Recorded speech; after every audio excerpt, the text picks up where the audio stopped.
Hey guys, tonight we begin with something truly fascinating, the daily reality of concubinage in ancient Rome.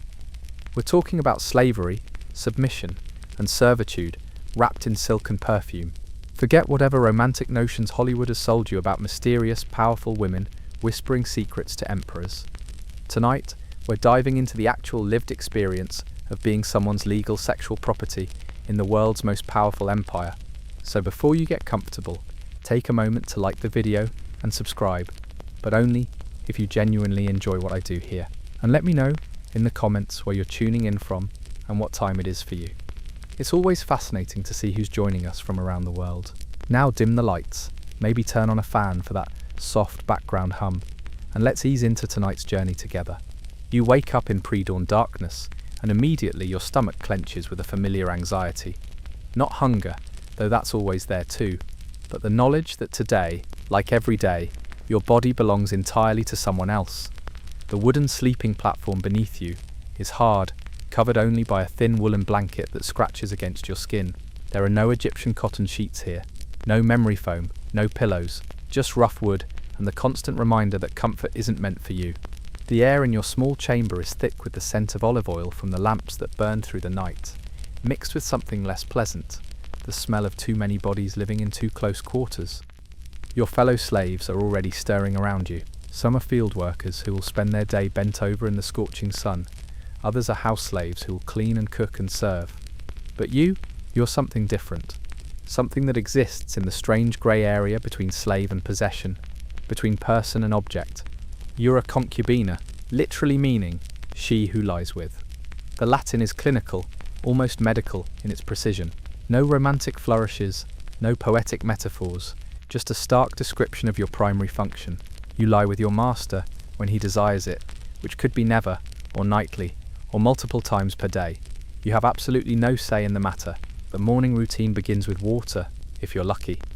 There's a basin in the corner of your quarters, filled with water that's been sitting since yesterday. It's lukewarm at best, probably harbouring more bacteria than a medieval plague pit. But it's what you have. There's no soap as you'd recognise it. Instead, you use a mixture of animal fat and ash that barely qualifies as cleansing and leaves your skin feeling like you've rubbed it with sand. You splash this barely water on your face and immediately regret it. The smell is biblical. Think of the worst public restroom you've ever encountered.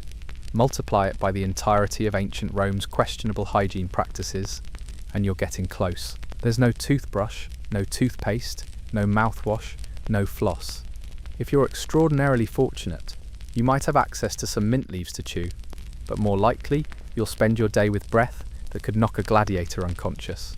Your hair, unwashed for days because water is precious and soap is rarer than imperial mercy, hangs in greasy strands that you'll attempt to arrange into something presentable. The olive oil that Romans used as a hair treatment has gone rancid, giving you the delightful aroma of a restaurant dumpster in summer. Congratulations, you smell like expired Mediterranean cuisine, and that's considered normal. Now comes the truly fun part, getting dressed. Your clothing options are limited to whatever your master deems appropriate for his property. If he's wealthy, you might have a decent tunic made of linen or even silk. If he's middle class, you're looking at rough wool that feels like wearing a burlap sack filled with regret. The fabric scratches against your skin with every movement, a constant reminder of your status. But here's where the contradiction of your position becomes apparent. Unlike field slaves who dress for pure function, your appearance matters because you are, fundamentally, a decorative object that your master might want to show off. So despite being property, you might wear jewellery, not because you own it, but because your master wants his sexual possession to look appealing. It's like being a luxury car that someone takes care of only because it reflects well on them. You adjust the folds of your stola, the long dress that marks you as a woman in Roman society. Though the irony isn't lost that you're barely considered a person at all. The garment is designed to be both modest and easily removable, depending on your master's mood and needs. Every aspect of your existence is shaped by the possibility that you might be summoned for sexual purposes at any moment. As dawnlight begins to filter through the small window of your quarters, you hear the sounds of the household awakening, footsteps in the corridors above, the murmur of free citizens starting their day, the clatter of kitchen slaves preparing the morning meal, and somewhere in that cacophony of daily life, is your master, the man who literally owns your reproductive capacity and can do with it whatever he pleases. The anxiety in your stomach intensifies. Today could be a day when he ignores you completely, leaving you to perform household duties alongside the other slaves. Or today could be a day when he summons you multiple times, expecting you to be enthusiastic and available regardless of your own physical or emotional state. You have no way of knowing, no way of preparing, no control whatsoever over what your body will be required to endure. And this uncertainty, this complete lack of agency over your own physical experience, is perhaps the most psychologically devastating aspect of your existence.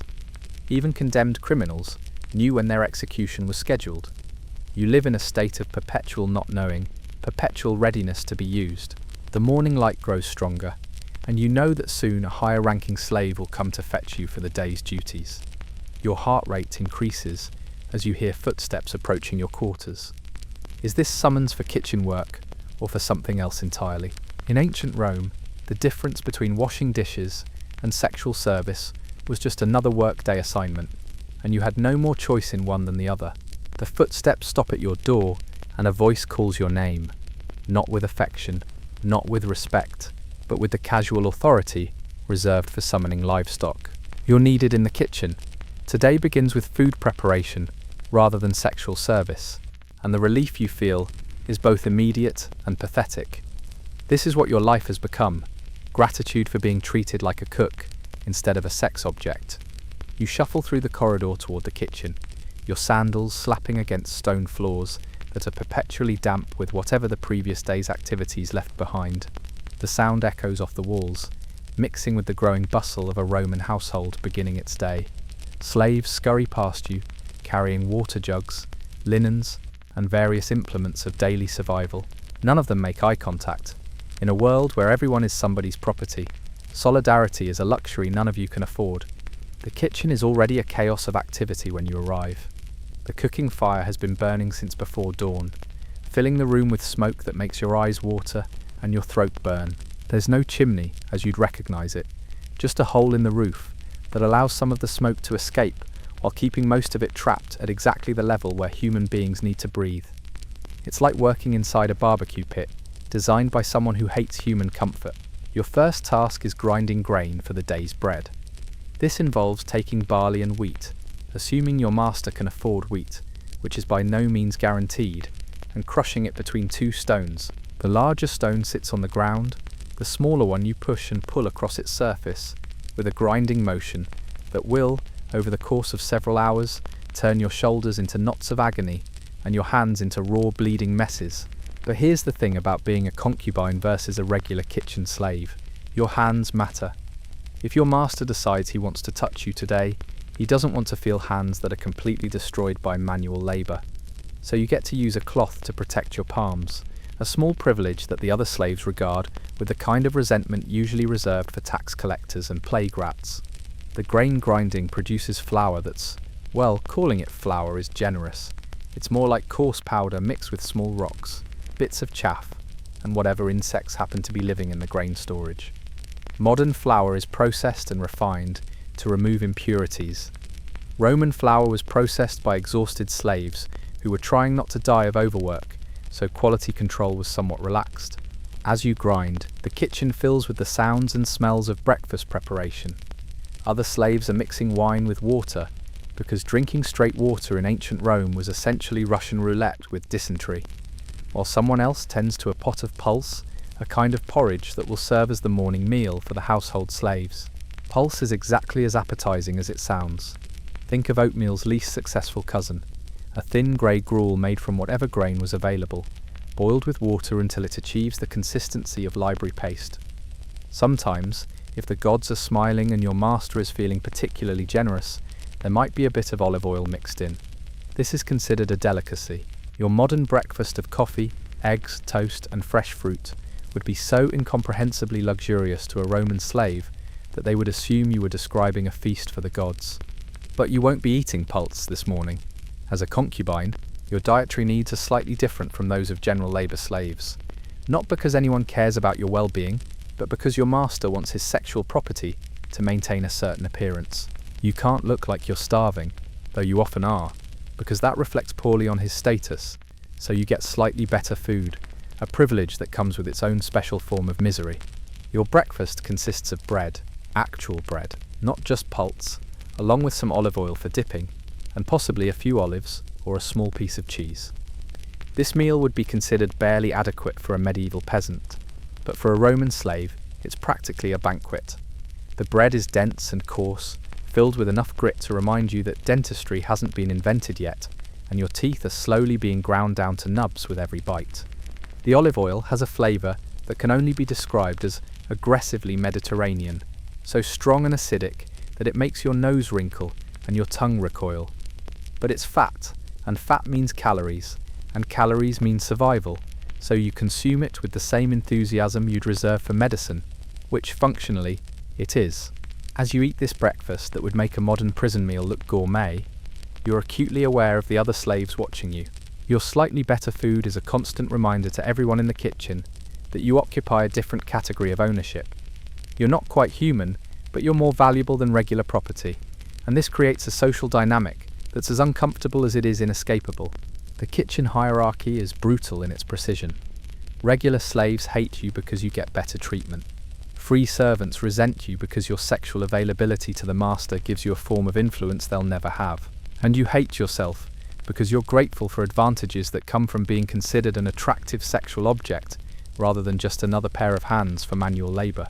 The morning meal is consumed quickly and in silence. There's no leisurely breakfast conversation, no morning news, no checking your phone. You eat what you're given, you eat it fast, and then you return to work. Because in ancient Rome, food is fuel for labor, not an experience to be enjoyed. As you finish your bread and oil, already feeling hungry again because the meal contained maybe 300 calories total, you know that lunch is still hours away, and dinner even further. Your metabolism has adapted to this constant state of near starvation, but adaptation doesn't mean comfort. Your stomach will growl audibly throughout the morning, a sound that will earn you disapproving looks from free citizens who consider it unseemly for property to make noise. The kitchen slaves begin cleaning up from breakfast preparation, which means hauling water from the well, scrubbing pots with sand and ash, and disposing of food scraps in whatever manner keeps the household from attracting more rats than absolutely necessary. You participate in this cleanup, but always with one ear listening for your name to be called, always ready to drop whatever you're doing if your master has decided he wants to use your body for his entertainment. And that readiness, that constant state of sexual availability, colours every moment of your existence. You can never fully relax into any task because you might be interrupted at any moment and expected to transition instantly from kitchen work to sexual performance with enthusiasm and skill that convinces your master that you're enjoying the experience, even when you're not. Mid-morning brings a change in routine that makes your stomach drop even further than usual. Your master has decided to visit the market, and he wants you to accompany him, not as a companion. You're not human enough for companionship, but as a display piece, like wearing expensive jewelry or carrying a fine sword. Bringing an attractive concubine to the marketplace is a way of advertising your wealth and status to other Roman citizens. You're summoned to present yourself for inspection before the outing. This means standing in your master's private quarters while he examines you like a horse. He's considering purchasing. He checks your appearance with the casual thoroughness of someone evaluating livestock. Are your clothes clean enough? Is your hair arranged attractively? Do you look healthy and well-fed enough to reflect positively on his household? The inspection includes parts of your body that you prefer to keep private, but privacy is another luxury that doesn't apply to you. Your master examines your teeth to ensure they're not too obviously rotting, checks your skin for any blemishes or signs of disease, and makes sure your posture is appropriately submissive, but not so downtrodden that you look mistreated. It's a delicate balance. He wants you to appear valued, but not equal, expensive, but not free. If anything about your appearance displeases him, corrections are swift and unpleasant. A slap for slouching, a harsh word for any sign of what he considers insolence, a reminder that your comfort is entirely dependent on his satisfaction with your performance as his sexual property. These corrections are delivered with the same casual authority he'd use to adjust a crooked painting on the wall. Once you pass inspection, you're given a cloak to wear over your tunic. This serves multiple purposes. It provides modesty in public. Roman society had complex rules about displaying wealth while maintaining moral appearances. It marks you as belonging to someone of status, and it creates an air of mystery that makes other men wonder what lies beneath. You are, quite literally, being packaged for maximum visual impact. The walk to the marketplace is an exercise in controlled humiliation. You walk several paces behind your master, eyes downcast, moving with the particular gait that's been drilled into you through months of training. Quick enough to keep up, quiet enough not to draw attention, graceful enough to be pleasing to watch. Your sandals, which seemed adequate in your quarters, now reveal themselves to be instruments of torture as they rub against your feet with every step on the rough stone streets. The marketplace of ancient Rome is a sensory assault that would overwhelm a modern person. The noise level is incredible. Hundreds of people haggling, arguing, laughing and shouting, all mixed together with the sounds of animals, carts, and various forms of street entertainment. The smell is even worse than the kitchen you left behind. Unwashed human bodies, animal waste, rotting food, smoke from cooking fires, and the particular aroma of an urban area that lacks any form of waste management beyond throw it in the street and hope for the best. As you enter this chaos, following your master like a well-trained pet, you become acutely aware of the stares. Roman men look at you with the calculating gaze of people evaluating merchandise they might want to purchase. Their eyes catalogue your visible attributes, estimate your price, and wonder whether your master might be interested in a temporary transaction. You are not a person in this marketplace. You are a walking advertisement for your master's wealth and a potential commodity for their entertainment. Your master stops at various stalls, examining goods with the same careful attention he gave to your appearance this morning. Wine merchants offer tastes of their products.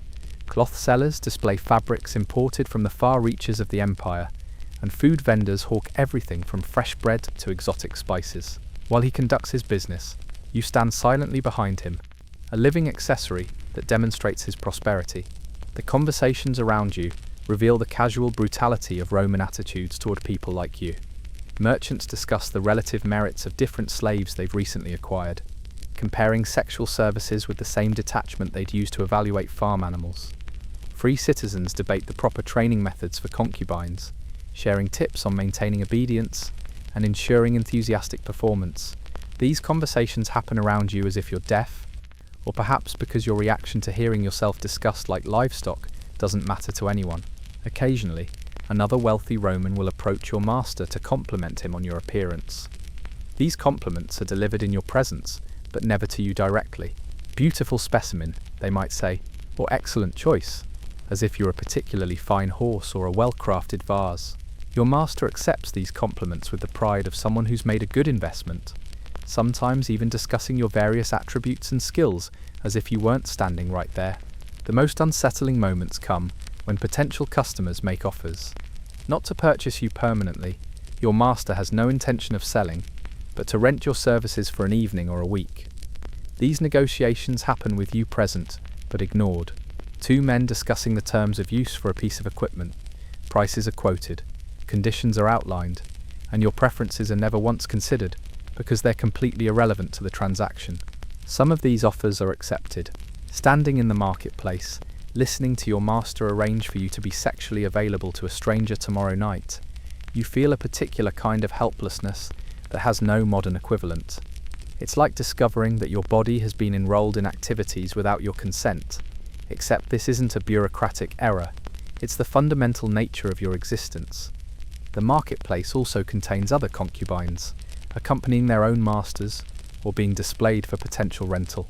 You make brief eye contact with some of them, sharing a moment of recognition that transcends words.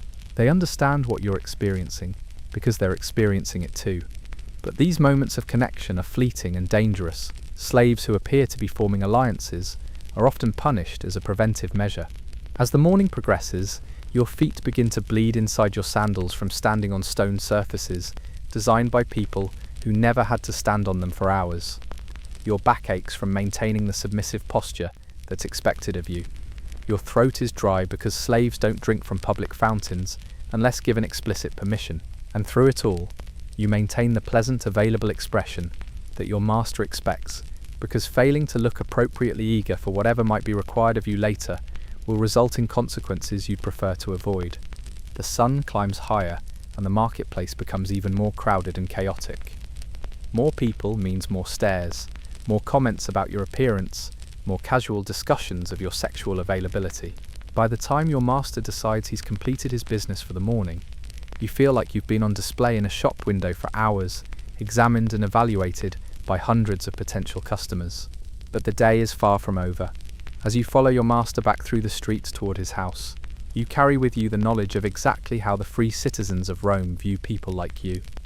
Not as human beings with thoughts and feelings, but as sexual commodities with legs. And tonight, or tomorrow night, or whenever your master decides, you'll be expected to perform for whoever has paid for the privilege of using your body. The walk home feels longer than the walk to the marketplace, partly because your feet are now definitely bleeding, but mostly because you're processing the morning's casual humiliations. You've been exhibited, evaluated, and essentially sold without anyone ever acknowledging that you might have opinions about these transactions. This is what Roman civilization looks like from the perspective of someone who exists to provide sexual services to people who consider you property.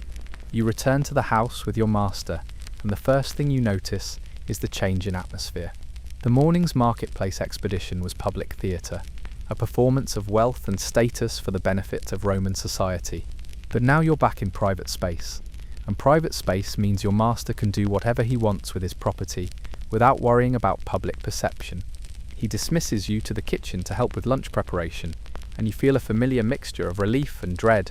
Relief because kitchen work is labour, you understand, with clear expectations and achievable goals. Dread because being dismissed isn't really being dismissed, it's being temporarily stored until you're needed for your primary function. The kitchen is sweltering by midday. The cooking fire has been burning for hours, and there's no air conditioning, no electric fans, no ice to combat the heat. Just stone walls that trap hot air like an oven, and the knowledge that complaining about the temperature is an excellent way to find yourself working in conditions that are even worse. Roman kitchens in summer were essentially saunas with more smoke and less relaxation. Your job for the lunch preparation is grinding more grain, because apparently the morning's grain grinding wasn't quite sufficient for the day's bread needs, and preparing vegetables for the afternoon meal. This means washing vegetables in water that's already been used for other purposes, cutting them with knives that are sharp enough to be dangerous but dull enough to make the work frustratingly difficult, and arranging them on platters that will be carried to the dining area where free citizens will consume food prepared by people they own. The vegetables themselves are a reminder of how limited Roman agricultural variety really was.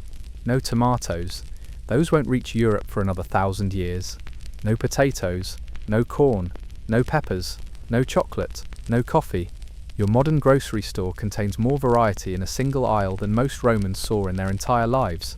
Instead, you're working with onions, garlic, leeks, cabbage, and turnips, vegetables that are nutritious but hardly exciting, and often partially rotten because refrigeration is a concept that won't be invented for centuries.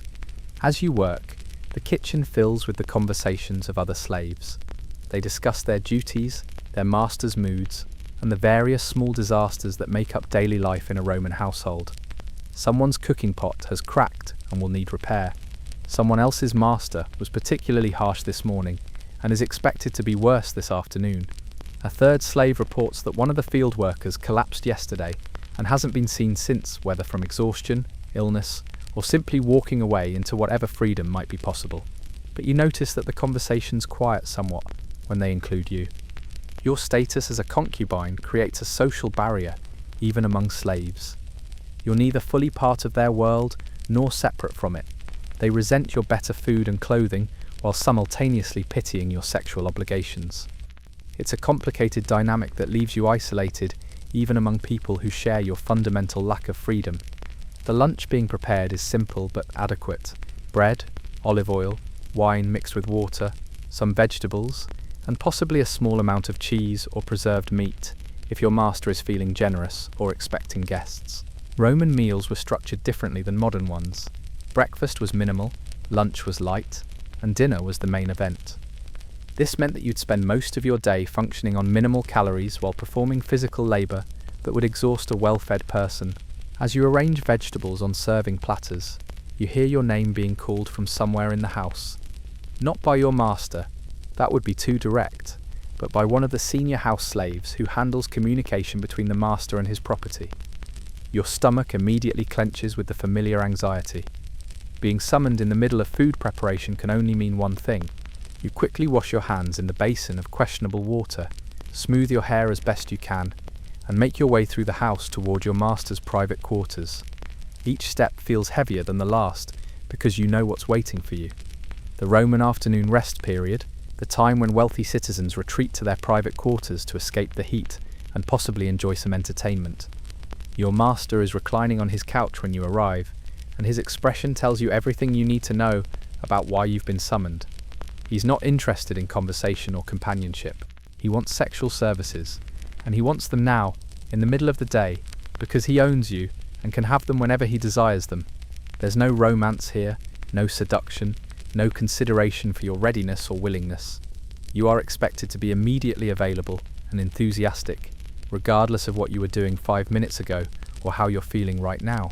The transition from kitchen slave to sexual performer is supposed to be instant and seamless, like switching between different functions on a machine.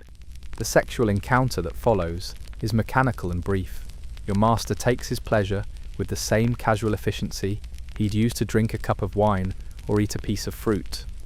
Your own physical experience, whether it's painful, uncomfortable, or simply endured, is completely irrelevant to the transaction. Roman sexual culture emphasized male pleasure almost exclusively, and the idea that you might have your own sexual needs or preferences is literally meaningless in this context.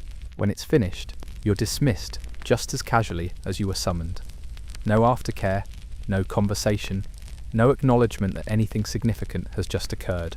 You're expected to clean yourself up, return to the kitchen, and resume vegetable preparation as if nothing has happened.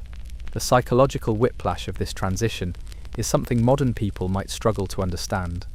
Imagine being used sexually and then immediately returning to food service, with the expectation that you'll be equally competent and enthusiastic about both roles. Back in the kitchen, the other slaves can tell what just happened from your slightly disheveled appearance and the particular expression of someone who's just been used for sexual purposes. They don't comment directly. That would be dangerous for everyone involved. But you notice the subtle shift in their behavior around you. Some become more deferential, recognizing that your sexual relationship with the master gives you a form of influence they lack. Others become more resentful, seeing your summons as evidence of privilege, even though privilege involving unwanted sexual activity isn't really privilege at all. You resume your work preparing lunch, but now your hands are shaking slightly and your concentration is scattered. The vegetables you're cutting seem to mock you with their simple, straightforward existence. They have clear purposes to be eaten. Your purpose is more complicated and infinitely more degrading, to be used sexually when desired, to work when not being used sexually, and to maintain enthusiasm for both roles while having no control over when you'll be required to perform either function. The lunch preparation continues around you, but you feel disconnected from it now. The casual sexual encounter has reminded you exactly what you are in this household, not a person who happens to work in the kitchen, but a sexual object who sometimes helps with food preparation. This distinction might seem subtle, but it's the difference between having an identity beyond your sexual function and having no identity at all. As the meal is finally ready to be served, you realize that the afternoon has only just begun. There are still hours of daylight left, more opportunities for summons, more chances to be reminded that your body belongs to someone else and can be accessed whenever he finds it convenient. The lunch you've helped prepare will be consumed by free citizens while you wait to discover whether you'll be needed for labor, or for sex, or for some combination of both. The afternoon progresses with the particular tension that comes from knowing you could be summoned for sexual services at any moment while trying to concentrate on household duties. You've been assigned to help with laundry, which in ancient Rome was less like doing laundry and more like conducting chemical warfare against dirt, using techniques that would horrify modern health inspectors. Roman laundry begins with urine, not as an accident or a sign of poor hygiene, but as a deliberate choice. Human urine contains ammonia, which acts as a bleaching and cleaning agent, so you spend your afternoon standing over stone basins filled with clothing, soaking in collected piss, using wooden paddles to agitate the mixture, and hoping that the ammonia smell will eventually fade from the fabric. Spoiler alert, it won't. The urine comes from throughout the household: slaves, free citizens, guests, anyone who's been contributing to the collection vessels that sit in various corners of the building. Romans were remarkably practical about bodily functions, viewing urine as a useful chemical rather than waste to be disposed of. This utilitarian approach to human excrement will become a recurring theme in your life as property in the ancient world. You plunge your hands into the urine-soaked clothing, and the smell immediately makes your eyes water.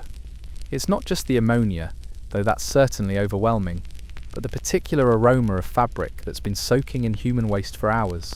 The wool and linen absorb odours with the efficiency of ancient sponges, creating a sensory experience that would clear a modern room in seconds. But here's where your status as a concubine creates yet another layer of complexity.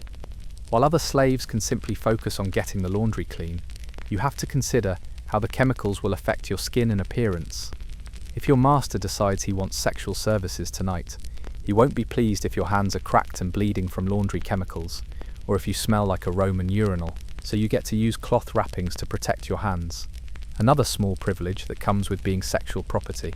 The laundry process involves multiple steps, each more unpleasant than the last. After the initial urine soak, the clothing is beaten against stone surfaces to remove embedded dirt. This beating creates a rhythmic sound that echoes through the courtyard, a percussion section composed entirely of slaves trying to make fabric clean enough for their masters to wear without contracting immediate diseases. Next comes the rinsing, which uses water that's been sitting in stone containers for who knows how long. This water has a greenish tint and a smell that suggests it's home to various forms of microscopic life that haven't been discovered yet, but are definitely trying to kill you. You pour this questionable water over the urine-soaked clothing, creating a mixture that would violate every modern health code simultaneously. The final step is wringing out the excess water by hand, which means gripping wet fabric and twisting it with enough force to remove moisture while not damaging the material. Your hands, even with cloth protection, quickly become raw from the combination of rough fabric, harsh chemicals, and repetitive motion. The wet clothing weighs significantly more than when dry, creating a workout that would challenge a modern gym enthusiast while providing none of the health benefits and all of the joint damage. As you work, other household slaves come and go from the laundry area, and you overhear conversations that remind you exactly how precarious your position really is. Someone mentions that Marcus Aurelius's household recently sold off 3 concubines who had become too familiar with their status. Apparently, they'd begun acting as if they had opinions about their treatment. Another slave reports that a neighbour's concubine was beaten nearly to death for refusing sexual services while ill with fever. These stories aren't shared as gossip or entertainment. They're survival information, reminders of what happens when slaves forget their place, or when masters decide that their property needs correction. The Roman legal system provided no protection for slaves, and sexual slaves had even fewer rights than regular ones. You could be killed, sold, or brutally punished entirely at your master's discretion, and the only recourse would be for him to compensate himself for the loss of his own property. While you're processing this information and trying not to think about how easily you could become one of these cautionary tales, you hear footsteps approaching the laundry area, not the casual footsteps of another slave, but the deliberate stride of someone with authority. Your heart rate immediately increases because footsteps like that usually mean you're about to be reassigned to different duties. The footsteps belong to your master's steward, a freed slave who now manages the household's daily operations. His expression is neutral, which somehow makes his presence more ominous than if he looked angry. Neutral expressions on authority figures in ancient Rome usually meant that someone was about to experience something unpleasant, but the unpleasantness would be delivered with professional efficiency rather than personal emotion. "You're needed in the master's quarters," he says, using the tone reserved for conveying information that isn't really information because there's only one response possible. You're not being asked if you'd like to go to the master's quarters.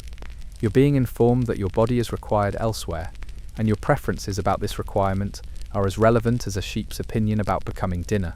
You quickly rinse your hands in the basin of questionable water, attempting to remove the worst of the laundry chemicals and urine residue. There's no time for a proper cleaning, no opportunity to make yourself genuinely presentable. Your master has decided he wants sexual services now, and now means immediately, regardless of what you were doing 30 seconds ago, or how prepared you are for intimate contact. The walk from the laundry area to your master's private quarters feels like the longest journey in human history. Each step reminds you that you're transitioning from physical labour to sexual labour, from being treated like a worker to being treated like an entertainment device. Your still damp hands smell like ammonia and urine, your clothing is splashed with laundry water, and your hair is escaping whatever arrangement you'd managed this morning. But appearance standards for concubines are relative.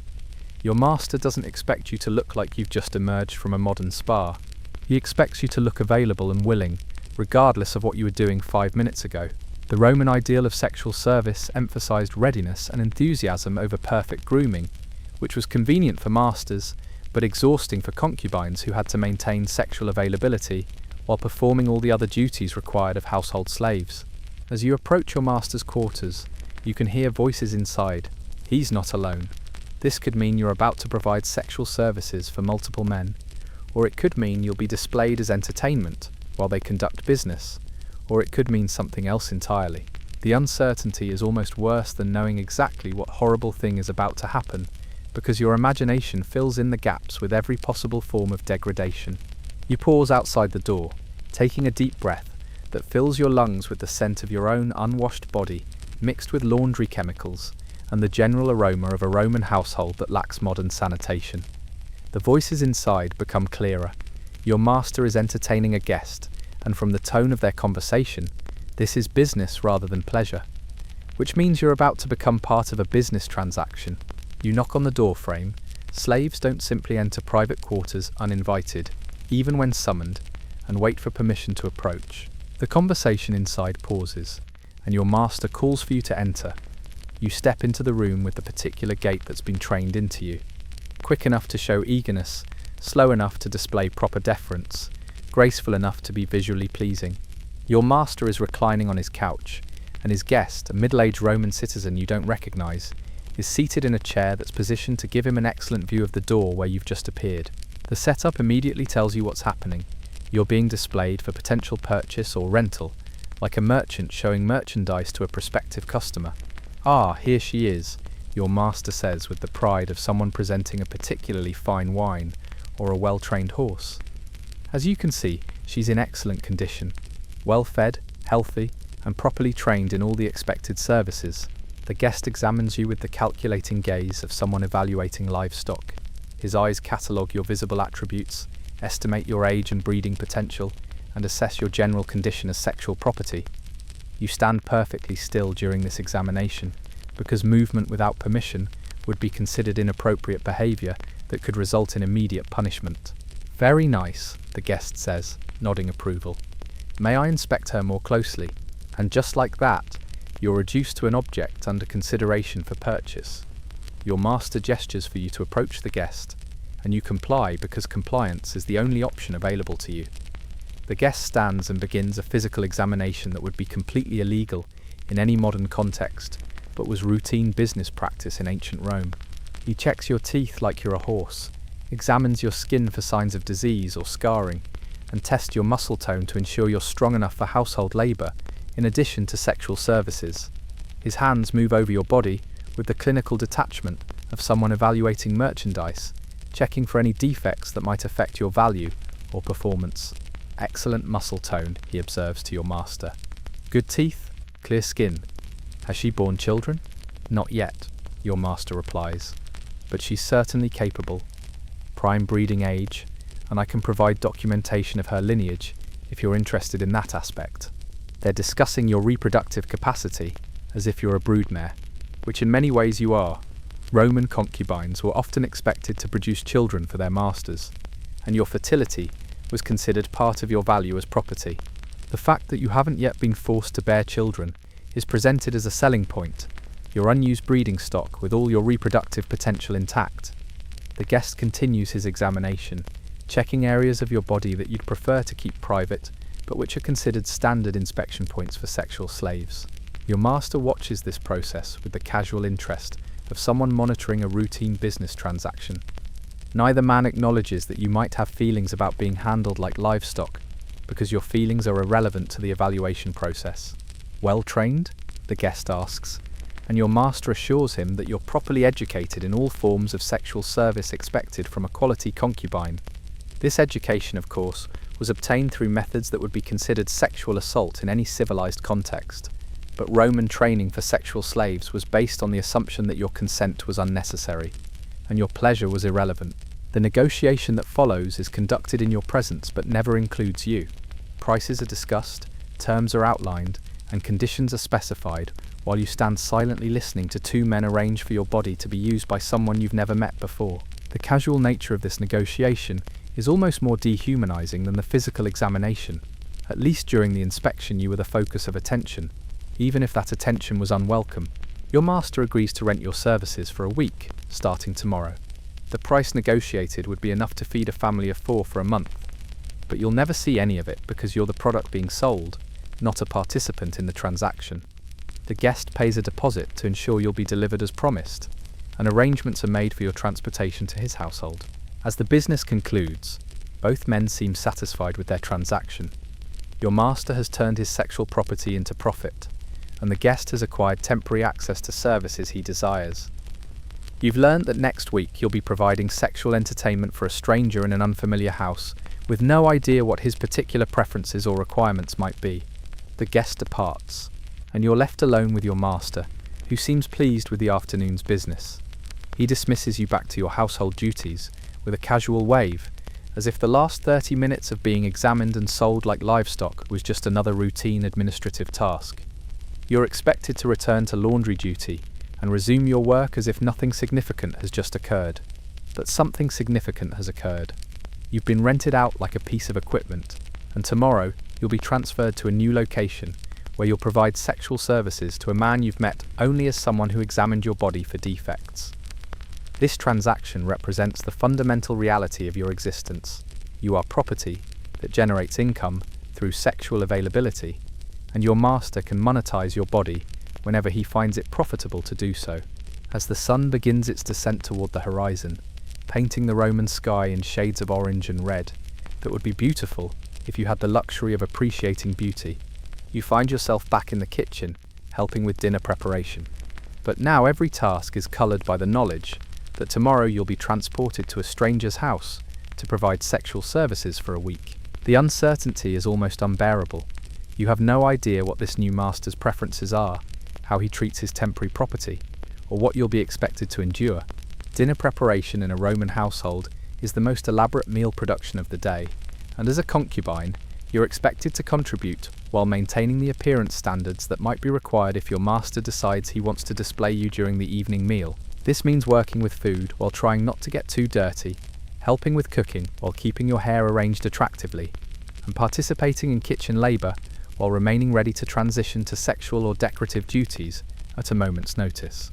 The kitchen is even more chaotic than it was during lunch preparation. Multiple dishes are being prepared simultaneously. A main course of roasted meat, if your master can afford it, various vegetable preparations, bread that's been baking all afternoon, and wine that needs to be properly mixed with water and spices. The cooking fire has been burning all day, turning the kitchen into a sweltering hellscape that would challenge the heat tolerance of a professional chef with modern cooling systems. Your assigned task is preparing garum, the fermented fish sauce that Romans used the way modern people use salt. This involves taking fish entrails, salt and herbs, and mixing them into a paste that will eventually ferment into something that tastes like the ocean's revenge against good flavor. The smell is indescribable. Imagine the worst seafood restaurant dumpster you've ever encountered. Multiply it by the Mediterranean's entire fishing industry, and you're approaching the aromatic experience of making garum. But garum preparation, despite its sensory assault, represents a particular kind of trust. It's a complex process that requires skill and experience, and being assigned to it means your master considers you competent enough to handle important food preparation. This is simultaneously a compliment and a burden. If the garum turns out poorly, you'll be held responsible for ruining the household's primary flavoring agent. As you work, mashing fish entrails with salt while trying not to breathe through your nose, you overhear conversations between the kitchen slaves about your upcoming rental arrangements. Word travels quickly in a Roman household, and everyone knows that you'll be leaving tomorrow to provide sexual services elsewhere. The reactions are mixed. Some slaves express sympathy, understanding that being rented out means sexual availability to strangers with unknown preferences. Others seem envious, viewing your rental as evidence of your value and status within the household hierarchy. But beneath these surface reactions is a deeper understanding that your rental represents something that could happen to any of them. Roman slavery was fluid in its assignments. Today's kitchen slave could be tomorrow's sexual property if the master decided their duties needed to change. Your situation serves as a reminder to everyone that their current roles are temporary and subject to change based entirely on their owner's whims and financial needs. The dinner being prepared tonight is more elaborate than usual because your master is expecting guests. This means more courses, better ingredients, and higher expectations for quality and presentation. It also means that you might be called upon to serve during the meal, which would require transitioning from kitchen work to front of house duties, while maintaining the appearance standards expected of decorative property. Roman dinner parties were complex social events that served multiple purposes: entertainment, business networking, status display, and political maneuvering. As a concubine, you might be expected to participate in any or all of these functions, depending on what would best serve your master's interests. You could be decorative background, serving staff, entertainment for guests, or sexual services for important visitors. The uncertainty about your role adds another layer of anxiety to an already stressful situation. As the sun continues its descent, the kitchen activity reaches a fever pitch. Multiple dishes need to finish cooking simultaneously. Serving platters need to be arranged, and wine needs to be properly prepared for the evening's consumption. The coordination required is impressive. Dozens of slaves working together to create a meal that will be consumed in a few hours by people who will never acknowledge the labor involved in its preparation. Your garum preparation is finally complete, and the resulting paste looks and smells exactly like what you'd expect from fermented fish entrails. But this paste will be the foundation for numerous sauces and flavor combinations throughout the meal, making your contribution essential to the evening's culinary success. The irony isn't lost on you that someone who's being rented out for sexual services tomorrow is also responsible for creating the flavoring agent that will make tonight's dinner palatable. As the final preparations are completed, you're summoned for another inspection by your master. This time, the evaluation is focused on your suitability for serving during dinner. He examines your appearance, checks that your clothing is clean and properly arranged, and ensures that you look appropriately decorative for display in front of his guests. The inspection is brief but thorough. Your master wants to ensure that his property will reflect well on his status during the evening's social event. You'll be serving wine tonight, he informs you, which immediately clarifies your role for the evening. Wine service in a Roman household required specific skills, proper mixing ratios, appropriate serving temperatures, and the ability to move gracefully between guests while maintaining submissive posture and avoiding any behavior that might be considered forward or inappropriate. But wine service also meant extended exposure to your master's guests, who would have the opportunity to observe and evaluate you throughout the evening. As a concubine, you were essentially a walking advertisement for your master's wealth and taste in sexual property. The guests would judge your appearance, demeanor, and availability, and some might approach your master about arranging their own temporary access to your services. The dinner guests begin arriving as the sun finally disappears below the horizon, and the house fills with the sounds of Roman citizens engaging in social activities. Laughter, conversation, and the clink of drinking vessels create a festive atmosphere that stands in sharp contrast to your growing anxiety about the evening ahead and the week that follows. You're positioned in the dining area with a large amphora of wine and the implements necessary for proper mixing and serving. The amphora itself weighs more than you do when full, and maneuvering it throughout the evening while maintaining grace and avoiding spills will be a physical challenge that would test a professional server with modern equipment and training. The dining room fills with the particular energy of wealthy Romans enjoying themselves at someone else's expense. Your master's guests are a collection of citizens whose wealth allows them to treat other human beings as entertainment, and you can feel their appraising gazes as you move between couches with the wine amphora. Each pour requires you to lean forward, exposing more of your body than would be appropriate in any other context. But Roman dining expectations included the visual pleasure of watching attractive slaves serve their betters. The conversations flow around you like you're invisible, except when you're the direct subject of discussion. The guests comment on your appearance with the casual objectification that Roman culture considered normal when discussing slaves. "Lovely specimen," one observes to your master. "Excellent investment," agrees another. "I assume she's available for private arrangements?" asks a third, causing your stomach to clench with familiar dread. Your master, clearly pleased by this attention to his property, confirms that you can indeed be arranged for private services. Though he's careful to position this as a privilege he occasionally extends to valued friends, rather than a commercial transaction.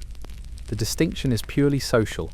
He's still selling sexual access to your body, but framing it as a gesture of friendship rather than prostitution makes it more palatable to Roman sensibilities about proper behaviour among citizens. As you serve wine throughout the first course, you're forced to listen to detailed discussions of your sexual capabilities and availability.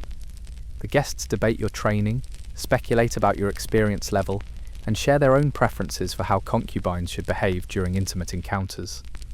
These conversations happen around you as if you're a piece of furniture that lacks the capacity to hear or understand what's being said. The food being served is elaborate by Roman standards, but would seem primitive to modern tastes. The main course is roasted peacock. Chosen more for its visual impact than its flavour, peacocks were expensive and exotic, making them perfect status symbols for dinner parties. The bird has been roasted whole and presented with its feathers reattached, creating a centerpiece that demonstrates your master's wealth and willingness to spend money on impressive but impractical luxuries. Between the peacock and various vegetable preparations, the guests consumed quantities of wine that would concern a modern physician, but Roman wine was typically diluted with water and consumed throughout extended meals, so the intoxication was gradual rather than immediate. This gradual intoxication, however, tends to lower inhibitions and increase the likelihood that guests will make increasingly inappropriate comments about the slaves serving them. As the evening progresses, the comments about your body become more explicit, and the requests for your services become more direct. One guest asks your master if he might borrow you for the remainder of the evening. Another inquires about arranging a longer-term rental, similar to the one you're already committed to next week. A third suggests that you might be displayed more prominently for the entertainment of the entire group. Your master handles these requests with the diplomatic skill of someone who wants to maintain friendships, while also maximizing profit from his property. He promises to consider various arrangements, suggests that certain services might be available later in the evening, and generally keeps his options open while ensuring that his guests remain interested in future transactions involving your body. The wine service requires you to approach each guest individually, leaning close enough to pour accurately while maintaining the submissive posture that's expected of sexual property. This positioning gives each guest the opportunity to examine you closely, and some take advantage of this access to touch you in ways that would be considered assault if you were a free citizen. But as a slave, your body is available for whatever casual contact amuses your master's guests. These touches are delivered with the casual entitlement of people handling property they might want to purchase. A hand on your arm to steady you while pouring, fingers brushing against your back as you lean forward, a palm pressed against your hip while you're positioned next to a dining couch. Each contact reminds you that your physical boundaries don't exist in this context. Your entertainment that happens to have a human shape. The second course brings even more elaborate presentations. Stuffed dormice, considered a delicacy despite being essentially roasted rodents, various exotic fruits imported from distant provinces, and honey cakes that required hours of preparation by kitchen slaves who will never taste the results of their labour. The visual presentation is impressive, but the actual nutritional value would be questionable by modern standards, and the hygiene involved in preparation would violate every contemporary food safety regulation. As you continue serving wine, the conversations become more animated, and the guests become more physically assertive. Roman dinner parties were expected to include various forms of entertainment, and attractive slaves were often considered part of that entertainment, whether or not they had any choice in the matter. You can sense the evening building towards some form of more explicit entertainment involving your participation. The third course introduces entertainment beyond food. Musicians, dancers, and various performers who've been hired to amuse the guests. But you notice that the hired entertainers are free citizens who will be paid for their services and allowed to leave at the end of the evening. Your entertainment value, by contrast, comes from your availability for whatever the guests might want to do with or to you, and you have no expectation of payment or freedom to decline participation. One of the guests suggests that you might join the dancers for a more interactive performance.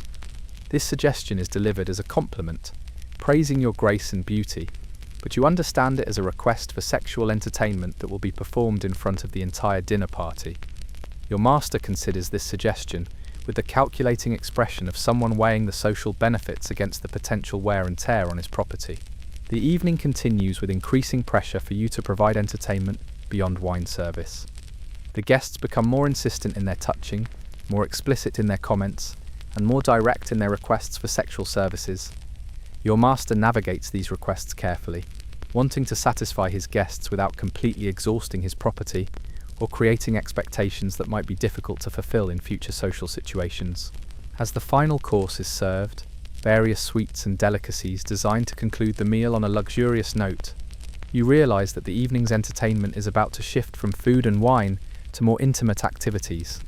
The guests are sufficiently intoxicated to have shed most of their inhibitions, and the social dynamics of the dinner party have created an expectation that the evening will conclude with sexual entertainment provided by the household slaves.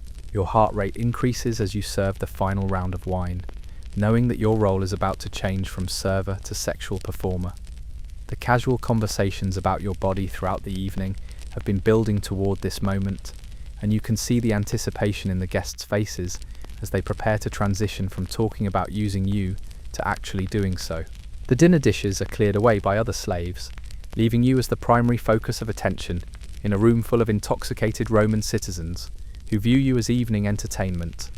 Your master rises from his couch and addresses his guests with the expansive gesture of someone about to offer a special treat. "Gentlemen," he announces, "I thought you might enjoy a more intimate demonstration of my household's hospitality." The phrasing is euphemistic, but everyone understands what's being offered. You're about to provide sexual entertainment for the group, and your performance will be evaluated not just for its technical skill, but for its contribution to your master's reputation as a generous host. The pressure to appear enthusiastic and skilled is enormous, because disappointing performance reflects poorly on your master's investment in your training. You're instructed to move to the center of the room, where a series of cushions have been arranged to create a performance area. The positioning is deliberate, elevated enough for all guests to have clear sightlines, cushioned enough to prevent injury during whatever activities are planned, and central enough to make you the focal point of everyone's attention. The guests arrange themselves on their dining couches to optimize their viewing angles, settling in with fresh wine and the anticipatory expressions of people about to watch entertainment they've paid for through their friendship with your master. Their faces show the particular satisfaction of wealthy Romans enjoying privileges that their status makes possible, the ability to command sexual performances from attractive slaves who have no choice but to comply enthusiastically. Your master approaches you with a small vial of olive oil, and you understand immediately what this means. The oil will be used as lubrication for whatever sexual activities are about to be performed, and its production means that the entertainment will be explicit rather than merely suggestive. You're about to provide pornographic entertainment for a room full of strangers, and your ability to appear eager and skilled will determine how this evening affects your master's social standing. The first guest to join you is the one who showed the most interest in your services earlier in the evening, a middle-aged citizen whose examination of your body during the afternoon has apparently convinced him that you're worth his attention. He approaches with the confident stride of someone who knows that his desires will be accommodated regardless of your own feelings about the situation. What follows is a public sexual performance that would be considered assault if you were a free citizen, but which is simply entertainment when you're property. You're expected to demonstrate enthusiasm for activities that you haven't consented to, with a partner you wouldn't choose, in front of an audience that views your sexual experience as their evening's amusement. The performance requires not just physical compliance but emotional acting. Roman sexual culture emphasized the importance of apparent pleasure from all participants, even when some of those participants were slaves who had no choice in the matter. You must convincingly portray enjoyment of activities that range from uncomfortable to painful, because failing to appear satisfied would disappoint the audience and reflect poorly on your master's property management. The other guests provide commentary throughout the performance, offering suggestions, expressing approval, and discussing your technique as if you're a professional entertainer whose skills they're evaluating. Their comments range from crude encouragement to technical critiques, and you're expected to respond positively to this feedback while maintaining your performance of enthusiasm for the sexual activities. As the evening progresses, additional guests join the performance, creating scenarios that become increasingly complex and demanding. Your body is used by multiple partners in various combinations, and you're expected to maintain energy and apparent pleasure throughout extended activities that would be exhausting even if you were genuinely enjoying them. The physical demands of the evening are intense. Providing sexual services to multiple partners requires stamina, flexibility, and tolerance for discomfort that goes far beyond normal human sexual experience. But the psychological demands are even more challenging. You must convincingly portray enjoyment of activities that are being imposed on you, with partners you haven't chosen, for the entertainment of people who view your sexual experience as their property. Between sexual encounters, you're given wine to maintain your energy, and olive oil to prevent injury from the repeated use of your body. These provisions are practical rather than caring. Your master wants to ensure that his property can continue performing throughout the evening without sustaining damage that would affect your value for future use. The guests rotate through various activities with you, treating your body like a shared resource that they're all entitled to enjoy. The social dynamics of the evening require them to take turns and share access equitably, but the focus is on their satisfaction rather than any consideration for your physical or emotional experience. As the night wears on, the activities become more creative and demanding. The guests, emboldened by wine and the social approval of their peers, suggest scenarios that push the boundaries of what human bodies can reasonably be expected to endure. You comply with these suggestions because refusing would result in consequences far worse than whatever discomfort the activities might involve. The performance continues until the guests are finally satisfied with the evening's entertainment.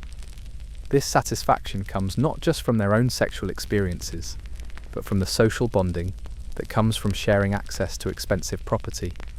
Using your body together creates a form of male camaraderie that strengthens their business relationships and social connections.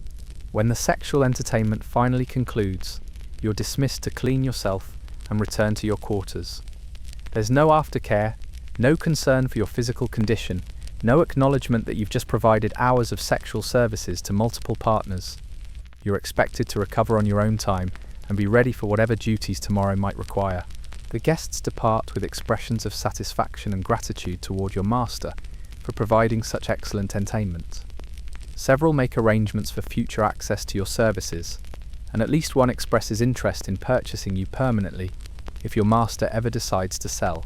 These negotiations happen around you as if you're not present, because your preferences about future ownership are completely irrelevant to the transaction. As you make your way back to your quarters, your body aching from the evening's activities, and your mind struggling to process what you've just endured, you're reminded once again of your fundamental status in Roman society. You're not a person who happens to be owned by someone else. You're property that happens to have human shape, and that property can be used for whatever purposes generate value for your owner. You wake up the next morning feeling like you've been trampled by a herd of Roman cavalry horses, which in many ways you have been. Every muscle in your body aches from the previous evening's sexual performance, and you have bruises in places that remind you exactly how your body was used for entertainment. But there's no time to recover, because today is the day you're transferred to your new temporary master for a week of providing sexual services to someone you barely know. The pre-dawn routine is the same as always: questionable water, rough clothing, minimal food, but everything feels different when you know you're about to be transported like cargo to a new location. You're not just getting dressed for another day of household duties, you're preparing for a week of sexual availability to a stranger whose preferences and temperament are completely unknown to you. Your few possessions, the extra tunic, the wooden comb, the small jar of olive oil for your hair, are gathered into a bundle that can be carried easily.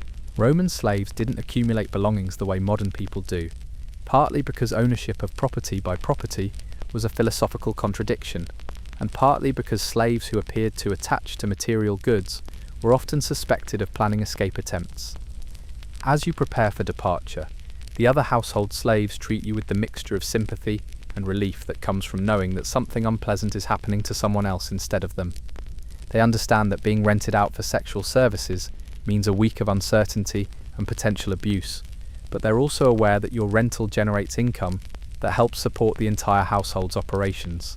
Your master appears to oversee your departure preparation, checking your appearance with the same attention he'd give to any valuable item being loaned to someone else.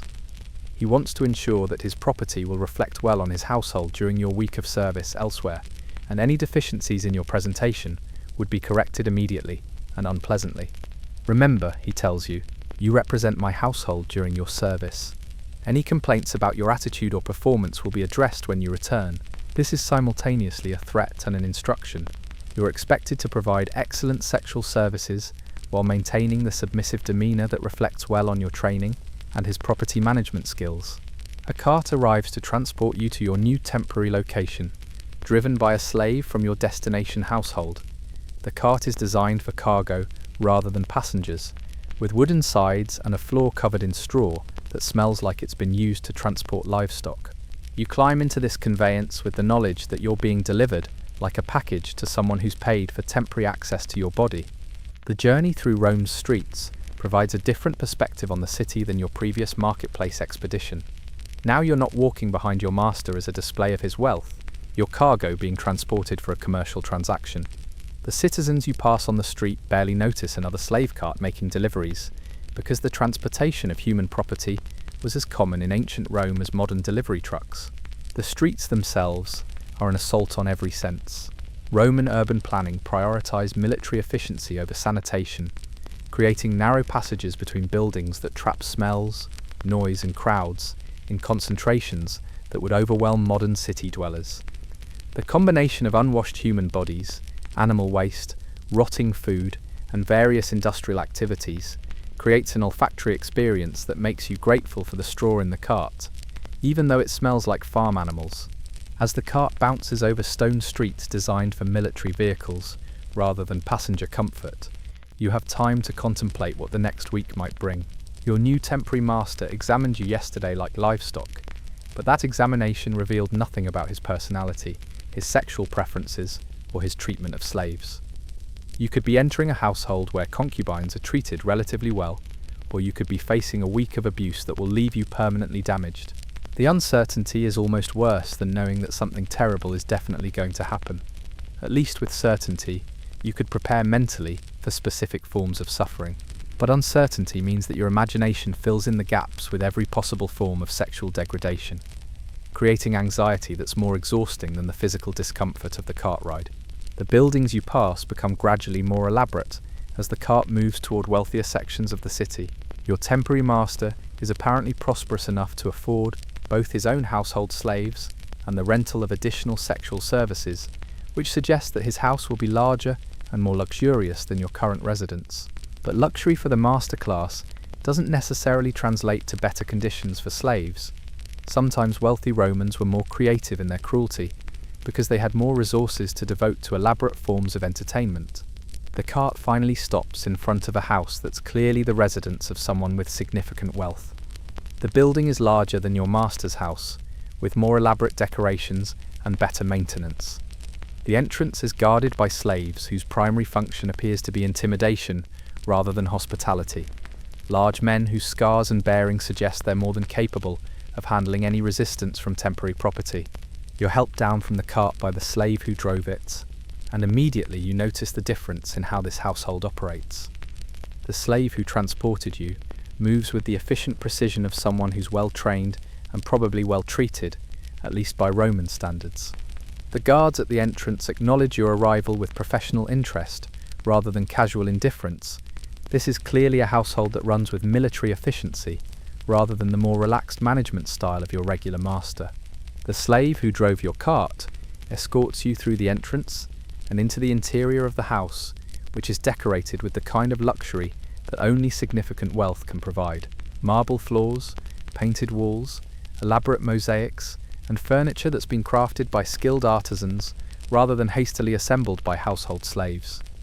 Your temporary master has the resources to acquire whatever he wants, and for the next week, what he wants is exclusive access to your sexual services. You're led to a small chamber that will serve as your quarters during your stay. The room is more comfortable than your usual accommodations. A proper bed with clean linens, a basin with fresh water, and even a small window that provides natural light. But these improved conditions come with their own form of psychological pressure. You're being housed better because you're expected to provide better services, and the investment in your comfort represents an expectation of return on that investment. A household slave appears to brief you on the rules and expectations for your stay, The list is extensive and specific. You're to be available for sexual services at any time of day or night. You're expected to maintain enthusiasm and apparent pleasure during all activities. You're forbidden from forming relationships with other household slaves, and any complaints about your attitude or performance will result in immediate punishment, followed by return to your master with a detailed report of your deficiencies. The briefing also includes information about your temporary master's preferences and expectations. He apparently has specific requirements for how sexual services should be provided, particular activities that he enjoys, and behavioral standards that concubines are expected to meet. This information is delivered with the clinical detachment of someone providing operating instructions for a piece of equipment, which is essentially what you are in this context. As the briefing concludes, you're informed that your temporary master will see you in his private quarters within the hour. This means you have a brief period to prepare yourself for your first sexual encounter in this new environment. Knowing that your performance will set the tone for the entire week and determine how you'll be treated during your stay, your first encounter with your temporary master occurs in his private quarters, which are decorated with the kind of opulence that makes your regular master's house seem modest by comparison. Gold leaf adorns the walls.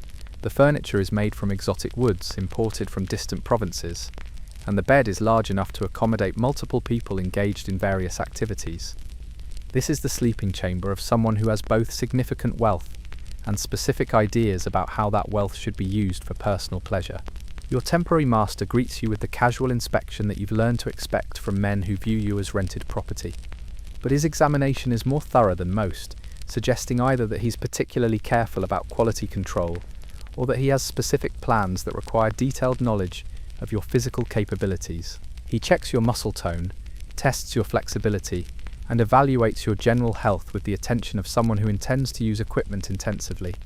"I trust you understand why you're here," he says, not really asking a question, but establishing the terms of your relationship.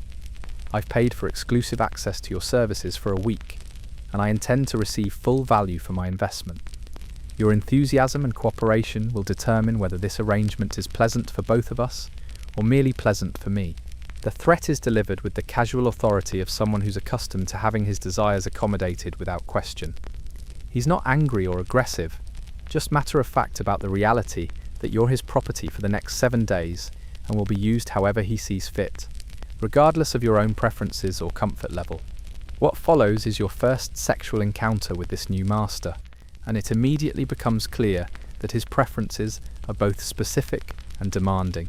He's not interested in the relatively straightforward sexual services that your regular master typically requires. Instead, he has elaborate scenarios in mind that require sustained performance, complex positioning, and apparent enthusiasm for activities that range from uncomfortable to actively painful.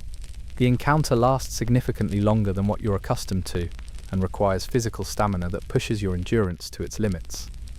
Your temporary master is apparently someone who views sexual activity as an extended entertainment experience, rather than a brief physical release, and he expects his rented property to maintain energy and apparent pleasure throughout activities that would exhaust even willing participants.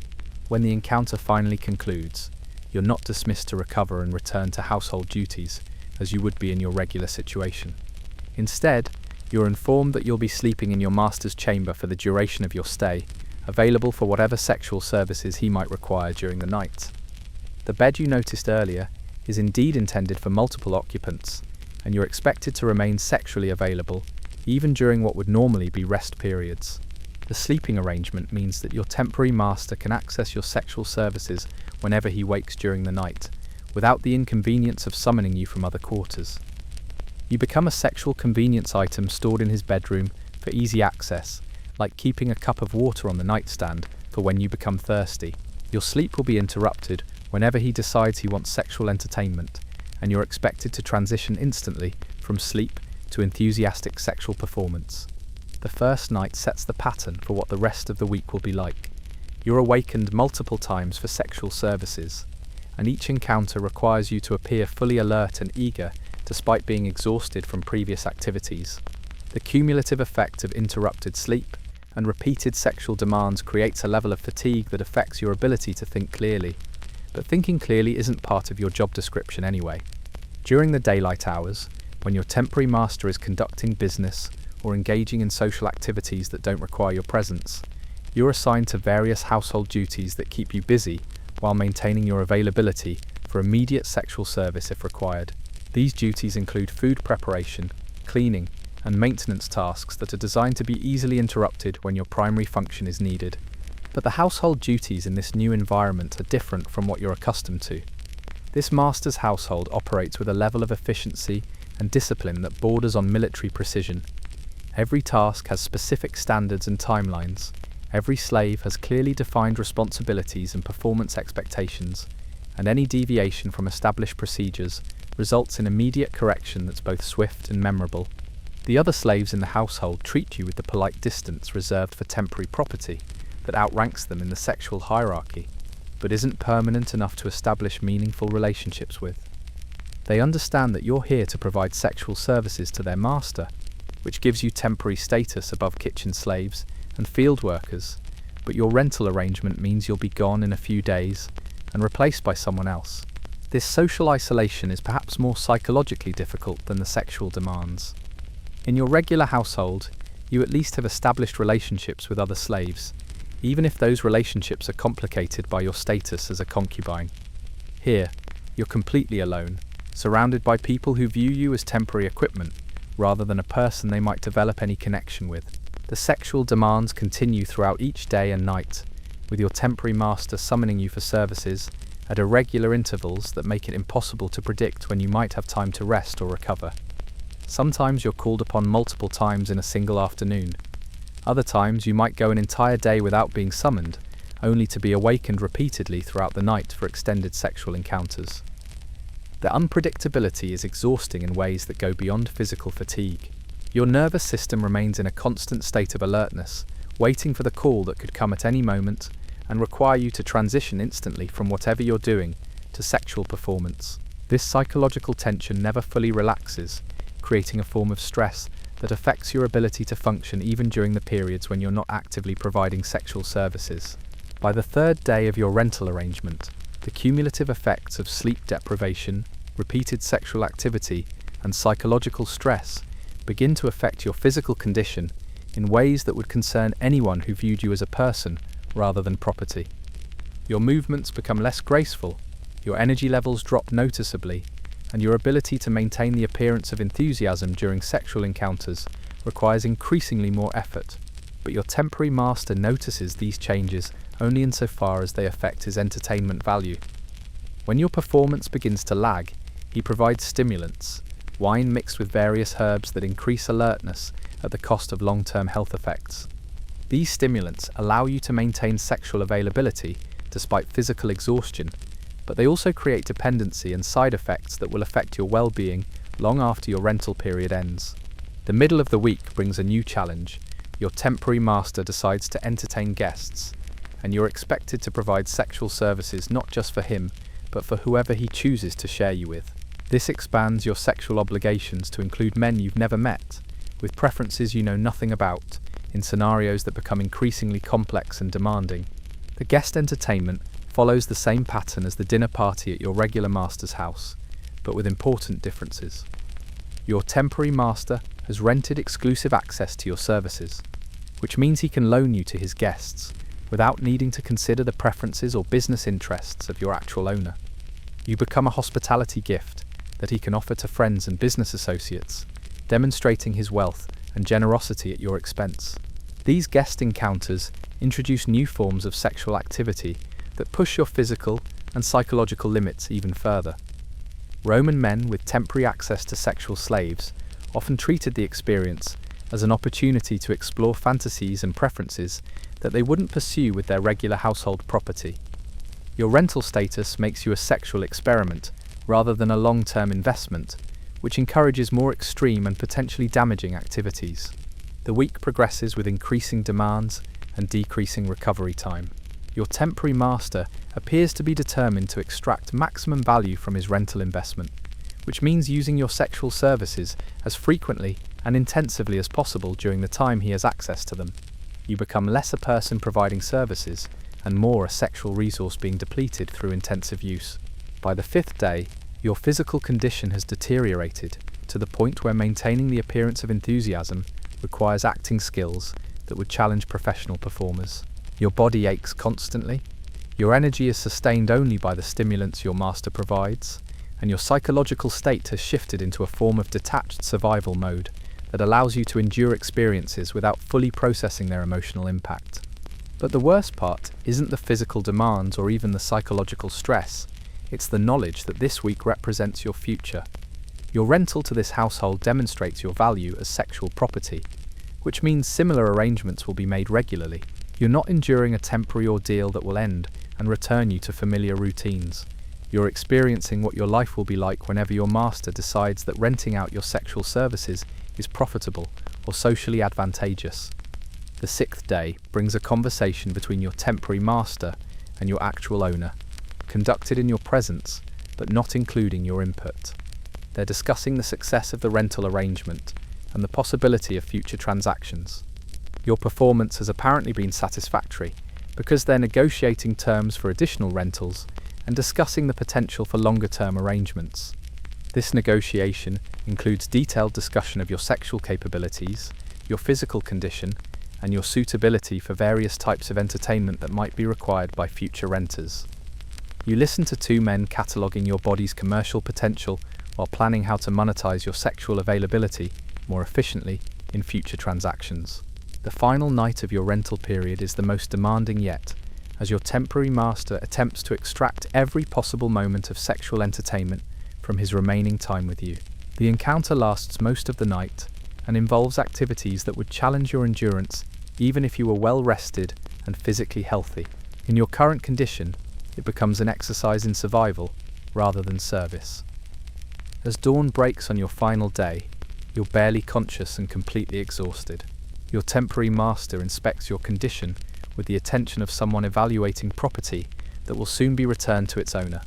He notes the effects of the week's intensive use and provides recommendations for recovery time and maintenance procedures that will restore your value for future rental arrangements. The cart that arrives to transport you back to your regular master's household feels like luxury transportation compared to your physical and emotional condition. Even the straw-covered wooden floor seems comfortable when you're exhausted enough to sleep standing up. The slave who drives the cart treats you with the professional courtesy reserved for valuable property that's been used intensively and needs careful handling during transport. The journey back through Rome's streets provides time to process what you've just endured, though processing might be too strong a word for the mental fog that comes from a week of sleep deprivation, sexual exhaustion, and psychological stress. Your body aches in ways that remind you exactly how you've been used, and your mind struggles to focus on anything beyond the immediate relief of knowing that the week is finally over. But as the familiar streets of your regular neighborhood come into view, you realize that returning to your normal routine doesn't mean returning to safety or comfort. You're simply transitioning from one form of sexual slavery to another, and the week you've just endured represents the kind of experience that will be repeated whenever your master finds it profitable or socially advantageous to rent out your services. Your regular master greets your return with the satisfaction of someone whose property has generated income while he conducted other business. He examines your condition with the attention of someone checking equipment that's been loaned out, noting the effects of intensive use, and evaluating whether any maintenance or recovery time will be required before you can resume your normal duties. The examination is thorough and clinical, checking for any damage that might affect your future value or performance. Your temporary master has provided a detailed report of your week's activities, including assessments of your sexual capabilities, your attitude during service, and your suitability for future rental arrangements. This report will become part of your permanent record and will influence how you're marketed to future temporary masters. Your master expresses satisfaction with the reports of your performance and the income generated by your rental. He's particularly pleased that you've apparently exceeded expectations in several areas, which suggests that your sexual services command premium prices in the rental market. This success means that similar arrangements will definitely be made in the future, probably with increasing frequency as word spreads about the quality of entertainment you provide. But your successful performance during the rental also creates new pressures and expectations. Your master now knows exactly how much income your sexual services can generate, and he'll be motivated to maximize that income through more frequent rentals, longer-term arrangements, and loans to customers willing to pay premium prices for access to proven sexual property.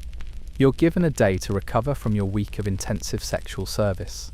But recovery in this context means rest that prepares you for resuming your normal duties rather than genuine healing time. Roman concepts of slave welfare were entirely practical. You're given enough recovery time to restore your ability to work and provide sexual services, but not enough time to fully process the psychological impact of what you've experienced.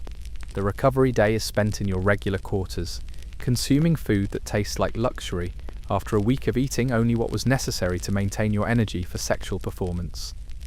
The simple pleasure of sleeping without the expectation of being awakened for sexual services feels almost decadent, even though it's the most basic human need for rest.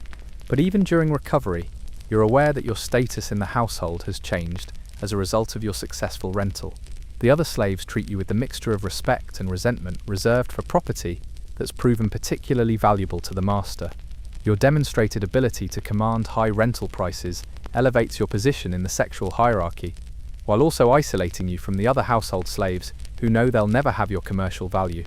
The kitchen slaves who once included you in their conversations now maintain more formal distance, recognizing that your sexual worth makes you a different category of property than general laborers.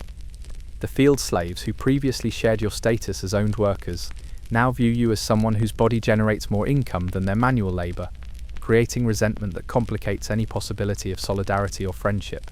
Your master begins receiving inquiries from other wealthy Romans who heard about your services through their friend who rented you for the week. These inquiries arrive as formal requests for information about your availability, pricing, and the specific sexual services you provide. Your reputation as skilled sexual property is spreading through Roman social networks, creating demand that your master is eager to meet. The conversations about your future rentals happen around you, as if you're not present, because your preferences about who uses your body are completely irrelevant to the business arrangements being made. Your master discusses your schedule, your capabilities, and your pricing with the same attention he'd give to any other income-generating asset. And your comfort or consent never enters these calculations. Within a week of your return, the next rental arrangement is confirmed. This time you'll be provided to a Roman citizen who specifically requested you based on reports of your performance during the previous rental. The arrangement is for 10 days rather than a week, and the price is higher because your services are now proven to be worth premium rates. The knowledge that another rental is imminent affects your ability to settle back into your regular routine. Every task you perform, every meal you eat, every night's sleep you get, is coloured by the awareness that soon you'll be transported to another household to provide sexual services to another stranger with unknown preferences and demands. Your master begins preparing you for the upcoming rental with additional training designed to expand your sexual capabilities and increase your value to future customers. This training involves learning new techniques, practicing more complex activities, and developing the psychological skills necessary to maintain apparent enthusiasm during extended periods of sexual service. The training is conducted with the same clinical efficiency that characterizes all aspects of your sexual slavery. Your master evaluates your current capabilities, identifies areas for improvement, and implements training programs designed to maximize your commercial value. Your own comfort or preferences during this training are irrelevant. The goal is to create sexual property that commands the highest possible rental prices. As you undergo this additional training while preparing for your next rental assignment, you begin to understand the trajectory of your life as sexual property. Each successful rental will generate demand for more rentals, and each additional rental will expand your reputation and increase your commercial value. You're caught in a cycle where your competent performance of sexual services leads to increased demand for those services, creating a future of endless repetition. The psychological impact of this realization is profound but must be carefully hidden. Roman slaves who appeared to be suffering from the effects of their treatment were often viewed as defective property that needed correction or replacement. Your mental health is only relevant insofar as it affects your ability to provide sexual services, and any signs of psychological deterioration would be addressed through methods designed to restore your functionality rather than your well-being. The morning of your second rental departure arrives with the familiar mixture of dread and resignation that's becoming your standard emotional response to being transported like cargo to provide sexual services for strangers. But this time, the preparation process includes additional elements that reflect your growing reputation as premium sexual property. Your master has invested in better clothing for your rental appearances, a silk stola that emphasizes your figure while maintaining the modesty expected of valuable property, and jewelry that marks you as belonging to a household of significant wealth. These improvements aren't for your benefit, but to enhance your commercial appeal and justify the higher rental prices your services now command. The cart that arrives for your transport is also an upgrade, larger, better maintained, and driven by a slave who treats you with the respectful distance reserved for expensive property that requires careful handling. Even your transportation is being marketed as part of the luxury experience that wealthy Romans purchase when they rent your sexual services. Your new temporary master is waiting when you arrive at his house, and his examination of your condition is more detailed than your previous rental customer. He's apparently heard specific reports about your capabilities and has particular activities in mind that require evaluation of your physical attributes and limitations.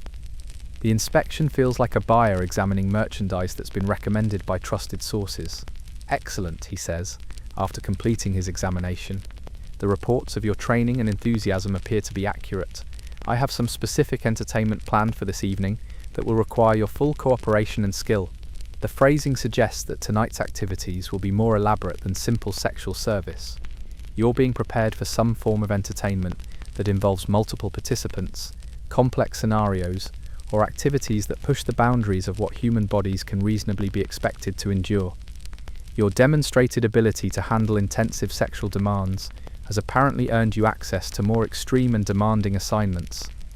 The house you'll be staying in for the next 10 days is even more luxurious than your previous rental location, with decorations and furnishings that suggest wealth at levels that most Romans couldn't imagine. Your temporary quarters include amenities that would be considered luxurious even for free citizens: a proper bed with fine linens, access to genuinely clean water, and space that's been designed for comfort rather than mere functionality. But these improved conditions come with correspondingly increased expectations for your performance.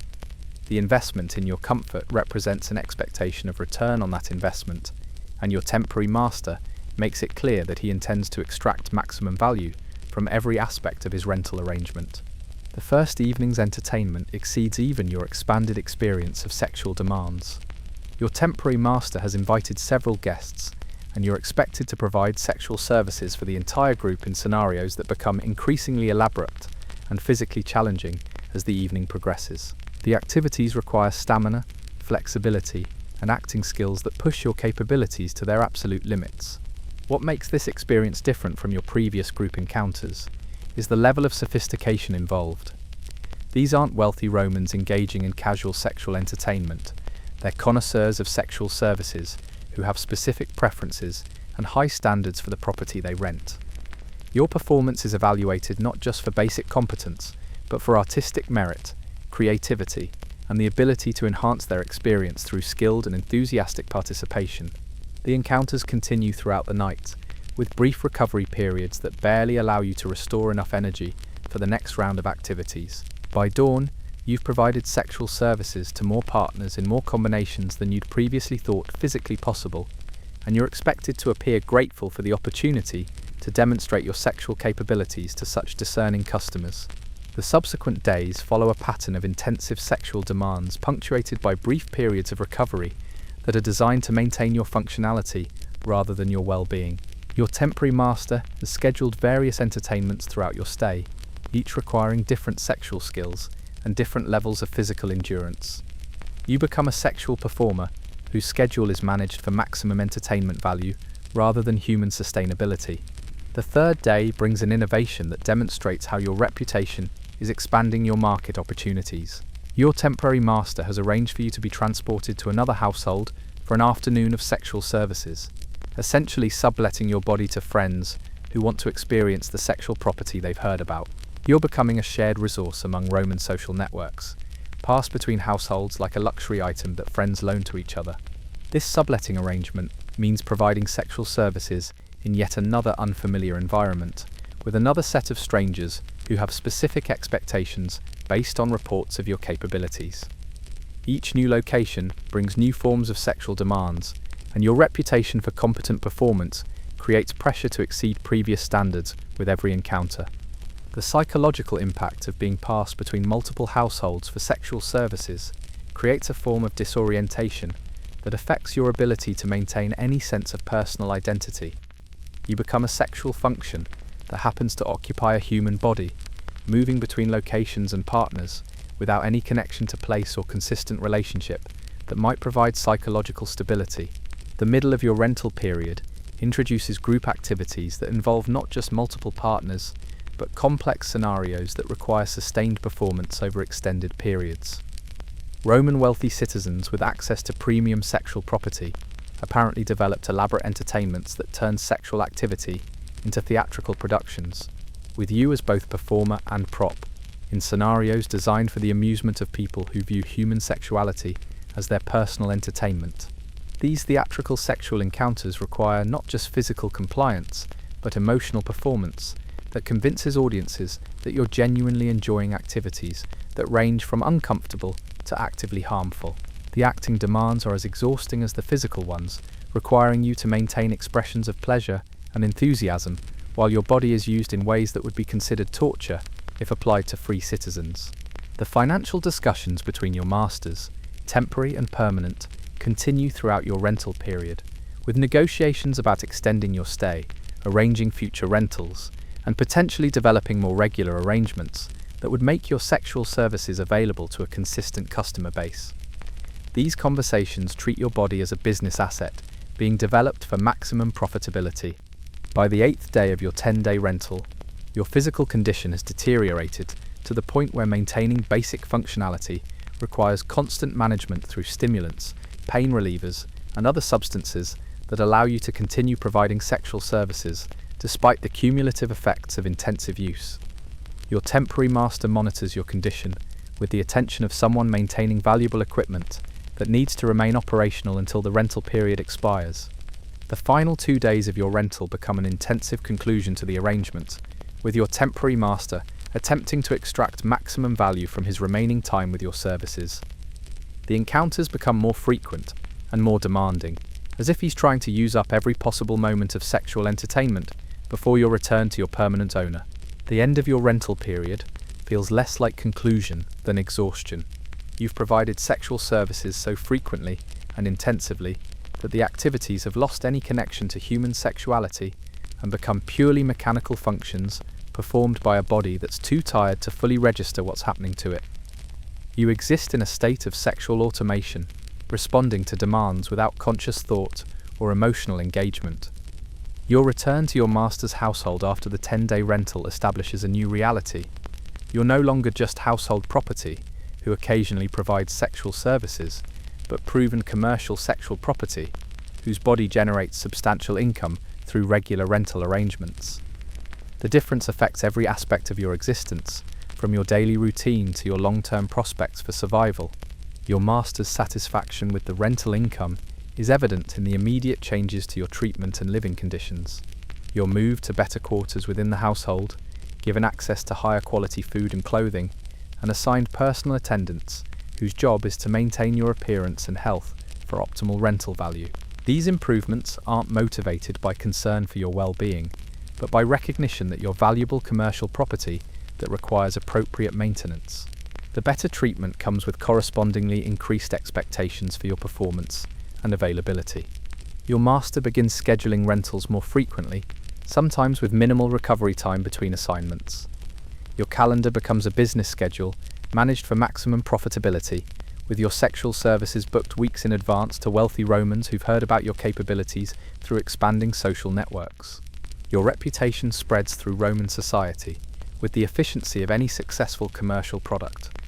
Wealthy citizens share recommendations about quality sexual property the same way they might discuss skilled craftsmen, reliable merchants, or exceptional entertainers. Your name begins appearing in conversations among people you've never met, and your sexual capabilities become a topic of discussion in social circles throughout the city. This growing reputation creates demand that exceeds your physical capacity to provide services, leading to premium pricing that makes your rental rates comparable to purchasing permanent sexual slaves. Your master responds to this market dynamic by scheduling longer rental periods, more intensive service arrangements, and group entertainments that maximize the number of customers who can access your services simultaneously. The physical demands of this expanded schedule begin affecting your health in ways that would concern anyone who viewed you as a person rather than commercial property. The cumulative effects of frequent sexual activity, minimal recovery time, and psychological stress create symptoms that would require medical attention if you were a free citizen. Instead, your master provides just enough healthcare to maintain your functionality for continued rental assignments. Your medical treatment consists primarily of substances designed to manage pain, increase energy, and maintain your physical appearance, rather than address underlying health issues. Roman medicine for slaves focused on maintaining productivity rather than promoting wellness, and your treatment reflects the priority of keeping you operational for sexual service, rather than ensuring your long-term survival. The psychological impact of your new status as premium sexual property affects your relationship with other household slaves in ways that further isolate you from any possibility of human connection or solidarity. Your commercial success makes you a different category of property than general laborers, creating resentment and distance that eliminates the informal support networks that helped other slaves cope with their conditions. Kitchen slaves who once included you in their conversations now treat you with the formal deference reserved for valuable property that outranks them in the household hierarchy. Field workers, who previously shared your status as owned laborers, now view you as someone whose sexual worth makes you essentially a different species of slave. Even other sexual property in the household regard you with mixture of envy and fear, recognizing that your commercial success sets standards that affect expectations for all sexual slaves. Your master begins receiving offers to purchase you permanently from wealthy Romans who want exclusive access to your sexual services rather than competing for rental arrangements. These offers represent sums that would allow your master to retire comfortably, but he declines them because your rental income generates more profit over time than any single purchase price. You've become too valuable as commercial property to be sold to individual owners. The purchase offers create a new form of anxiety about your future. While remaining with your current master provides some predictability in your circumstances, being sold to someone who wants exclusive access to your sexual services could mean even more intensive demands with no variation in routine or temporary relief through different rental arrangements. The possibility of purchase represents either escape from constant rental rotations or imprisonment in even more intensive sexual slavery. Your master's response to the purchase offers is to increase your rental schedule and pricing even further, maximizing income while the market demand remains high. He schedules you for multiple rental arrangements per month, sometimes with overlapping commitments that require you to provide sexual services in different households on consecutive days, without recovery time between assignments. The overlapping rental schedule creates logistical challenges that are managed through careful coordination between your master and his customers. You become human property that's shared among multiple households according to schedules that optimize profit, rather than sustainability. Your body is treated like shared equipment that needs to be allocated efficiently among users who are willing to pay premium prices for access. The rental arrangements themselves become more elaborate and demanding as customers compete to create entertainment experiences that justify the premium prices your services command. Wealthy Romans develop increasingly complex sexual scenarios that require sustained performance, multiple participants, and activities that push the boundaries of human physical capacity. Your proven ability to handle intensive demands encourages customers to explore their most extreme fantasies. These elaborate entertainments often involve props, costumes, and scenarios that turn sexual activity into theatrical productions where you're both performer and victim in scenarios designed for the amusement of people who view human sexuality as their personal playground. The productions require not just sexual service, but dramatic performance that convinces audiences of your enthusiasm for activities that cause physical and psychological harm. The theatrical nature of many rental assignments adds psychological demands to the already intensive physical requirements of your schedule. You must convincingly portray enjoyment of experiences that range from uncomfortable to traumatic, maintaining emotional performances that satisfy customers who want to believe that their sexual property genuinely enjoys being used for their entertainment. Your master begins developing marketing materials that advertise your services to potential customers throughout the Roman social network. These materials describe your sexual capabilities, your training, your physical attributes, and your enthusiasm for providing entertainment to discerning clients. You become a commercial product whose body is marketed like any other luxury service available to wealthy citizens. The marketing efforts include testimonials from previous customers who describe their experiences with your services in terms that would be considered reviews of commercial entertainment. These testimonials focus on your sexual skills, your apparent enthusiasm, and your ability to enhance their entertainment experience through competent and creative performance. Your sexual slavery is marketed as luxury consumer experience. Your growing reputation as premium sexual property inevitably attracts attention from Roman citizens whose interests extend beyond personal entertainment to political and business networking. Your body becomes a tool for social advancement, political alliance building, and business relationship development, as your master discovers that loaning your sexual services to influential people creates opportunities that extend far beyond rental income. The transition from simple commercial rental to political networking tool begins when your master arranges for you to provide sexual services to a Roman senator whose support he needs for a business venture.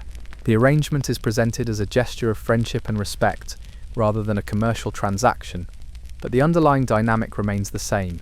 Your body is being used to facilitate your master's political and economic objectives. The senator's household represents a new level of wealth and influence that affects every aspect of your rental experience. The house is essentially a palace with amenities that exceed anything you've previously encountered, and the expectations for your sexual performance reflect the elevated status of your temporary master. You're not just providing sexual services, you're representing your master's household and contributing to his political reputation through the quality of entertainment you provide. The sexual encounters with the senator introduce you to the particular preferences of Roman political elites, who often view sexual activity as an extension of their power and dominance in other areas of life. The senator treats your body as territory to be conquered and controlled, with sexual activities that emphasize his authority and your complete subjugation to his will. Your apparent enjoyment of this domination becomes part of the political theatre that reinforces his sense of power and influence. But the senator's use of your services extends beyond private sexual encounters to include public display at social events, where you serve as evidence of his wealth, taste, and connections. You're exhibited at dinner parties, political gatherings, and business meetings as a living demonstration of the quality entertainment that his social network can provide. Your presence at these events advertises your availability to other influential Romans while strengthening your master's political relationships. The public exhibitions require you to maintain perfect composure while being discussed, evaluated, and sometimes physically examined by Roman citizens whose power and influence make them particularly dangerous masters for sexual property. These exhibitions feel like slave auctions, except that you're not being sold. You're being marketed for future rental arrangements that could involve the most powerful and potentially abusive men in Roman society. Your master's political strategy involves using your sexual services to build a network of influential clients who owe him favors in exchange for access to proven premium sexual property. Each rental arrangement creates a debt relationship where powerful Romans become obligated to support his business ventures, political ambitions, and social advancement. Your body becomes currency in transactions that have nothing to do with your own welfare or preferences. The political networking creates rental arrangements with increasingly powerful and demanding customers who view access to your sexual services as both entertainment and status symbol. Roman political elites compete to demonstrate their wealth and influence through their ability to command the most exclusive and expensive sexual property, and your proven capabilities make you a prize that enhances their reputation among their peers. These high-status rental arrangements often involve multiple days or weeks of sexual service during important political events, business negotiations, or social gatherings where your temporary masters want to demonstrate their resources and connections. You become part of the hospitality infrastructure that supports Roman political and business culture, providing sexual entertainment that facilitates deal-making and relationship building. The political nature of many rental arrangements affects the types of sexual services you're expected to provide, with customers who want activities that emphasize power dynamics, dominance, and submission rather than simple physical pleasure. Roman political culture celebrated hierarchy and authority, and sexual encounters often became opportunities for powerful men to reinforce their status through sexual domination of property that represented their wealth and influence.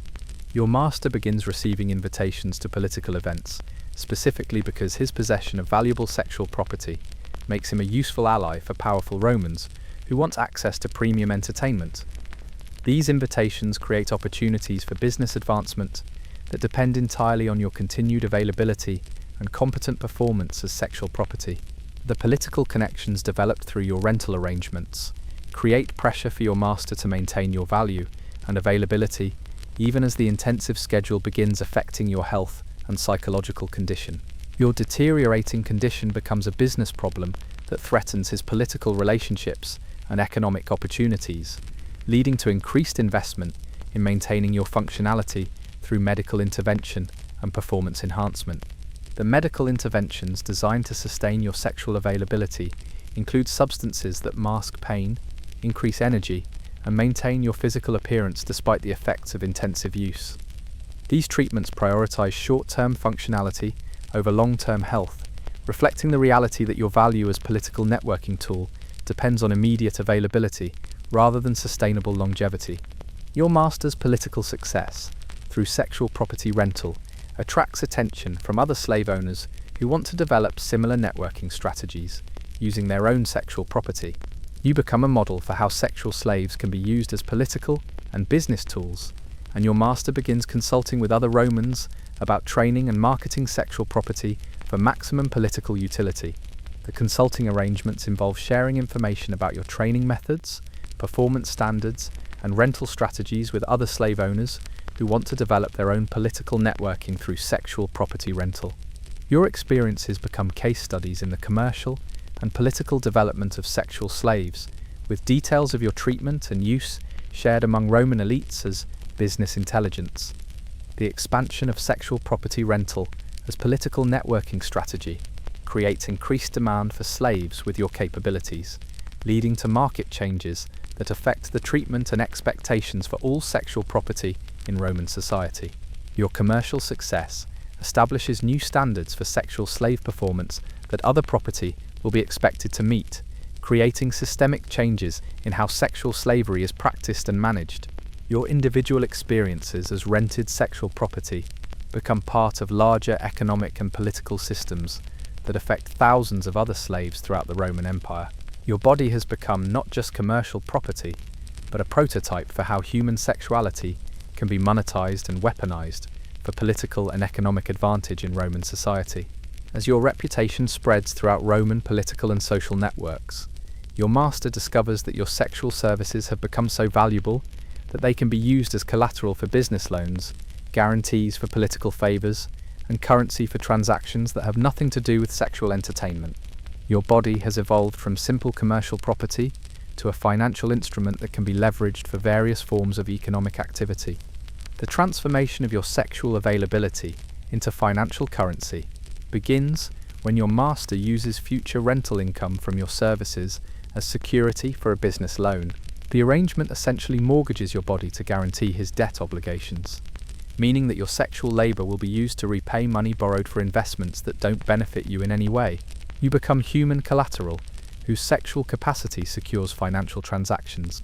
The loan arrangement requires your master to maintain specific rental schedules that generate enough income to meet his debt obligations, creating pressure to increase your availability and pricing even further.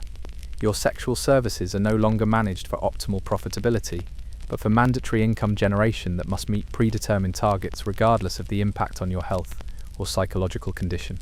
The financial obligations created by using your sexual services as loan collateral affect every aspect of your existence. Your master can no longer afford to give you recovery time between rental assignments because missing income targets could trigger debt collection processes that would result in your seizure as collateral. Your body becomes trapped in a financial system that prioritizes debt service over human sustainability. Your rental schedule expands to include arrangements that would have been declined previously as too demanding or potentially damaging because your master can no longer afford to turn down income opportunities. Customers who want extreme sexual services extended rental periods, or activities that could cause permanent damage are accepted because the financial pressure overrides concerns about maintaining your long-term value. The expansion of your rental availability to include more dangerous and demanding customers introduces new forms of sexual activity that push your physical and psychological limits beyond anything you've previously experienced. Roman citizens with specific preferences for sexual activities that cause pain, humiliation, or degradation are willing to pay premium prices for access to proven sexual property, who can't refuse their demands.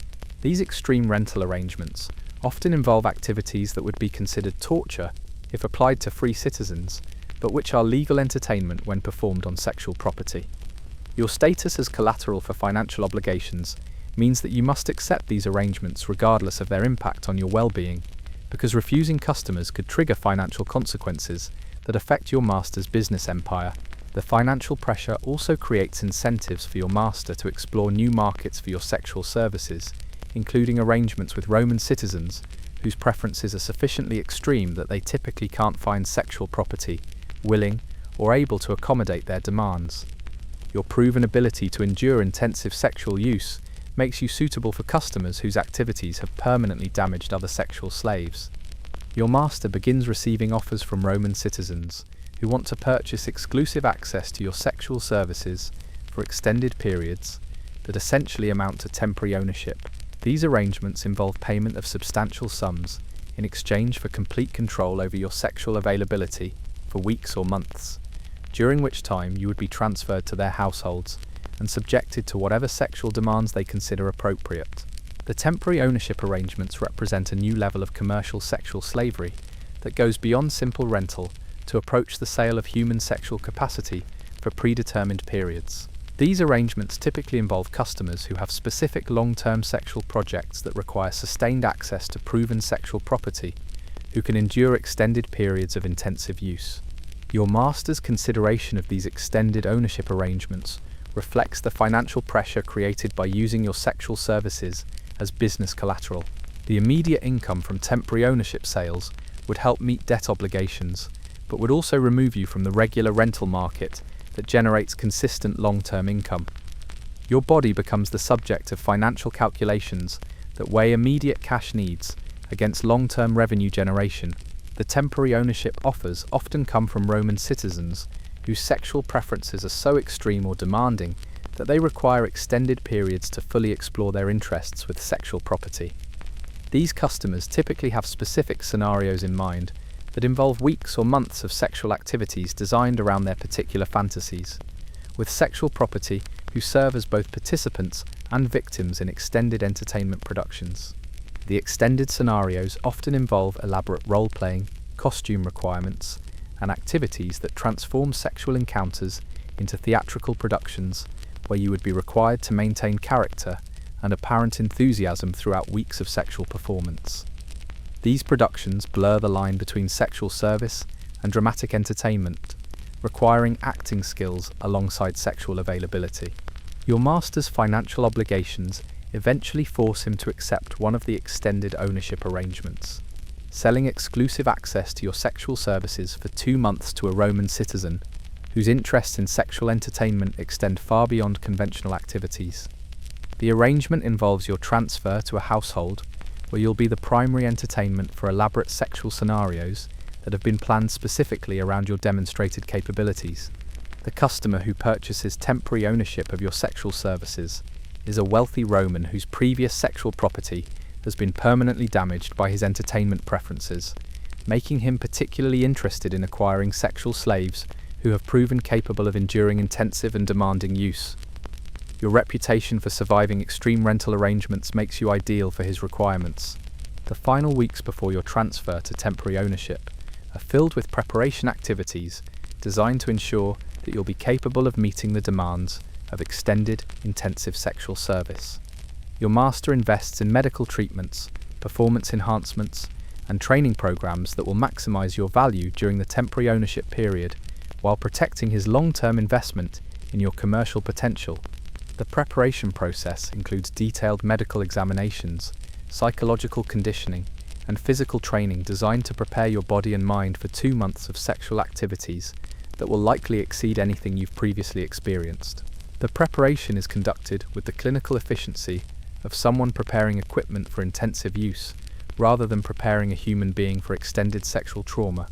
The morning of your transfer to temporary ownership arrives with all the ceremony of a commercial transaction, which is exactly what it is. Your master conducts a final inspection of your condition, with the attention of someone delivering valuable merchandise that must arrive in perfect condition, checking your health, appearance, and psychological readiness for 2 months of intensive sexual service to a customer whose preferences have already damaged previous sexual property. The transportation to your new temporary location involves a covered cart that shields you from public view, while ensuring that you arrive without damage from the journey. The cart is accompanied by guards, whose presence suggests that your temporary owner considers you valuable enough to require protection, or dangerous enough to require containment. The distinction becomes irrelevant when your property being delivered to someone who has purchased exclusive access to your body for 2 months. The house you arrive at is architecturally impressive, but has an atmosphere that immediately sets it apart from your previous rental locations. The building is designed more like a fortress than a residence, with high walls, minimal windows, and an entrance that can be secured from the inside. The overall effect suggests that your temporary owner values privacy for his entertainment activities, or that his previous entertainment has required isolation from outside observation.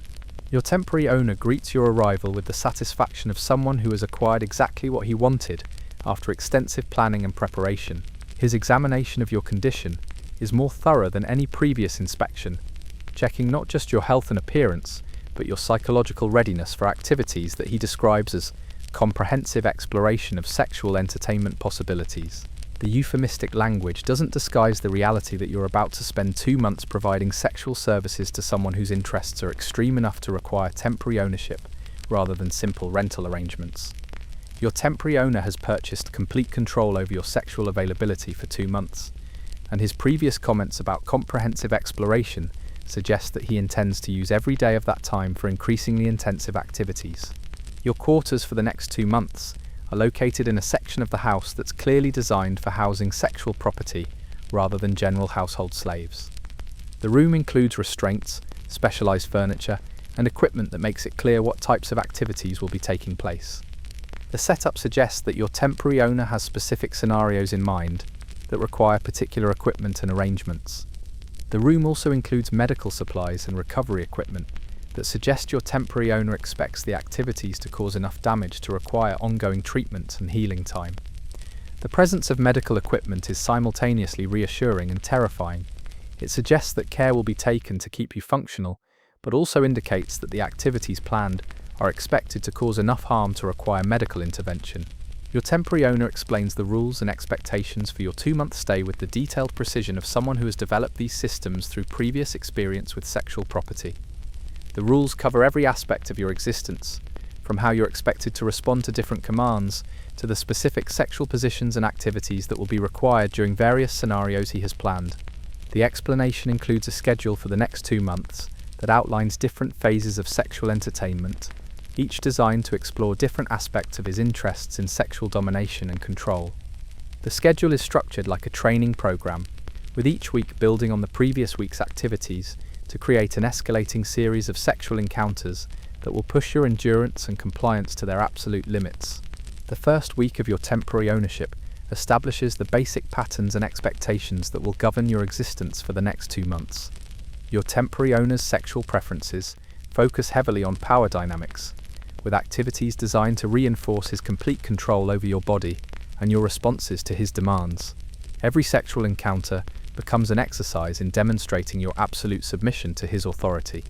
The sexual activities during the first week involve extended sessions that last for hours, rather than the brief encounters you've become accustomed to during regular rental arrangements. Your temporary owner treats sexual activity as an elaborate entertainment experience that should be savoured and extended rather than concluded quickly. Your endurance becomes a key component of his enjoyment, with your ability to maintain performance despite fatigue and discomfort serving as evidence of your complete availability for his use. The psychological demands of maintaining apparent enthusiasm during extended sexual encounters push your acting abilities to their limits. Roman sexual culture expected sexual property to appear genuinely pleased by their use, and your temporary owner is particularly attentive to signs that you might be merely performing rather than actually enjoying the activities. Your survival depends on convincing him that you find genuine pleasure in sexual encounters that cause physical pain and psychological distress. The second week introduces equipment and scenarios that transform sexual activity into elaborate productions designed around your temporary owner's specific fantasies. The equipment includes restraints, implements designed to cause controlled pain, and specialized furniture that positions your body for activities that wouldn't be possible through conventional sexual encounters. You become both performer and victim in scenarios that blur the line between sexual entertainment and systematic torture. The scenarios often involve role-playing elements that require you to maintain character throughout extended periods of sexual activity. You might be required to portray resistance that gradually transforms into apparent enthusiasm, or to play characters whose sexual submission is motivated by specific psychological dynamics that your temporary owner finds entertaining. These performances require acting skills that go far beyond simple sexual service. The third week escalates the intensity and duration of sexual encounters to levels that begin affecting your ability to function during the periods between activities. The cumulative effects of extended sexual use, minimal recovery time, and psychological stress create symptoms that would require immediate medical attention if you were a free citizen. Instead, your temporary owner provides just enough medical care to maintain your functionality for continued sexual use. The medical care includes pain management, injury treatment, and performance enhancement that allows you to continue providing sexual services despite the accumulating damage from 2 weeks of intensive use. The medical attention is provided with the same clinical efficiency used for maintaining valuable equipment, rather than caring for a human being, focusing entirely on functionality rather than comfort or long-term health. The fourth week introduces group activities that involve other sexual property owned by your temporary master, creating scenarios that require sustained sexual performance with multiple partners in combinations that push your physical capabilities beyond anything you've previously experienced. The group activities often last for entire days, with brief recovery periods that barely allow you to restore enough energy for the next round of sexual demands. The group scenarios involve complex choreography that requires precise timing and coordination among multiple sexual slaves, creating elaborate sexual productions that serve as entertainment for your temporary owner, and occasionally for guests that he invites to observe or participate in the activities. You become part of a sexual performance troupe, whose shows are designed around the specific preferences and fantasies of your temporary master.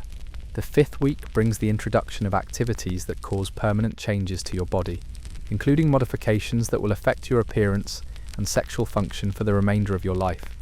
Your temporary owner has purchased the right to alter your body according to his preferences, and these alterations are presented as enhancements that will increase your value for future sexual service, rather than as damage inflicted for his entertainment.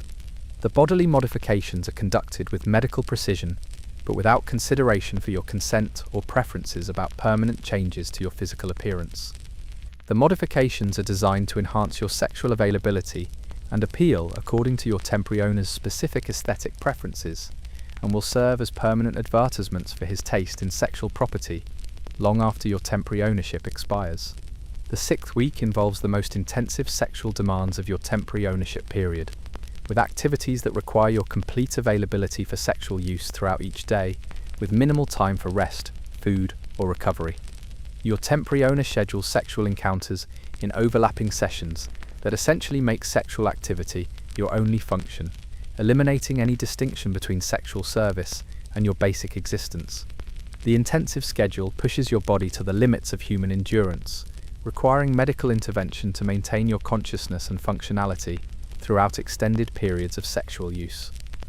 The medical support includes stimulants, pain blockers, and other substances that allow you to continue performing sexually despite physical exhaustion and accumulating injuries from 2 months of intensive use. The seventh week introduces psychological conditioning, designed to ensure that your responses to sexual demands become automatic rather than conscious, eliminating the energy required for emotional performance during sexual encounters. The conditioning uses techniques that alter your psychological responses to sexual stimuli, creating reflexive compliance that doesn't require conscious effort to maintain. The psychological modifications are designed to be permanent changes that will affect your future sexual service even after your temporary ownership expires. Your temporary owner is essentially rewiring your psychological responses to create sexual property that will be more efficient and reliable for future customers, adding value that justifies the premium price he paid for temporary ownership rights. The final week of your temporary ownership involves a systematic conclusion to the various sexual scenarios and modifications that have been implemented during your 2 months of service. Your temporary owner conducts final activities designed to test the permanent changes that have been made to your body and psychological responses, ensuring that his investment in your modification will provide lasting returns even after your return to your permanent owner. The conclusion process includes documentation of the changes and improvements that have been made during your temporary ownership, creating a detailed record that will be provided to your permanent master, along with recommendations for maintaining and maximizing the value of the modifications. Your body becomes a documented project whose enhancements are catalogued for future reference and marketing purposes. Your return to your permanent master's household after 2 months of temporary ownership marks not a homecoming, but a transition from one form of sexual slavery to another, carrying with you the permanent physical and psychological modifications that represent your temporary owner's investment in improving his entertainment experience. Your body bears the evidence of systematic alteration designed to enhance your sexual utility while serving as permanent advertisement for the creative possibilities available to customers willing to pay premium prices for extended access to sexual property. Your permanent master's examination of your condition upon return reveals immediate satisfaction with the modifications that have been made during your temporary ownership. The physical alterations enhance your sexual appeal according to Roman aesthetic preferences, while the psychological conditioning has created reflexive responses that eliminate the energy previously required for emotional performance during sexual encounters. You've been upgraded like equipment, with improvements that increase your commercial value and operational efficiency. The documentation provided by your temporary owner includes detailed descriptions of the modifications, training techniques, and psychological conditioning that have been implemented, along with maintenance requirements and recommendations for maximizing the commercial potential of the improvements. Your permanent master studies this documentation with the attention of someone who has received an owner's manual for enhanced equipment.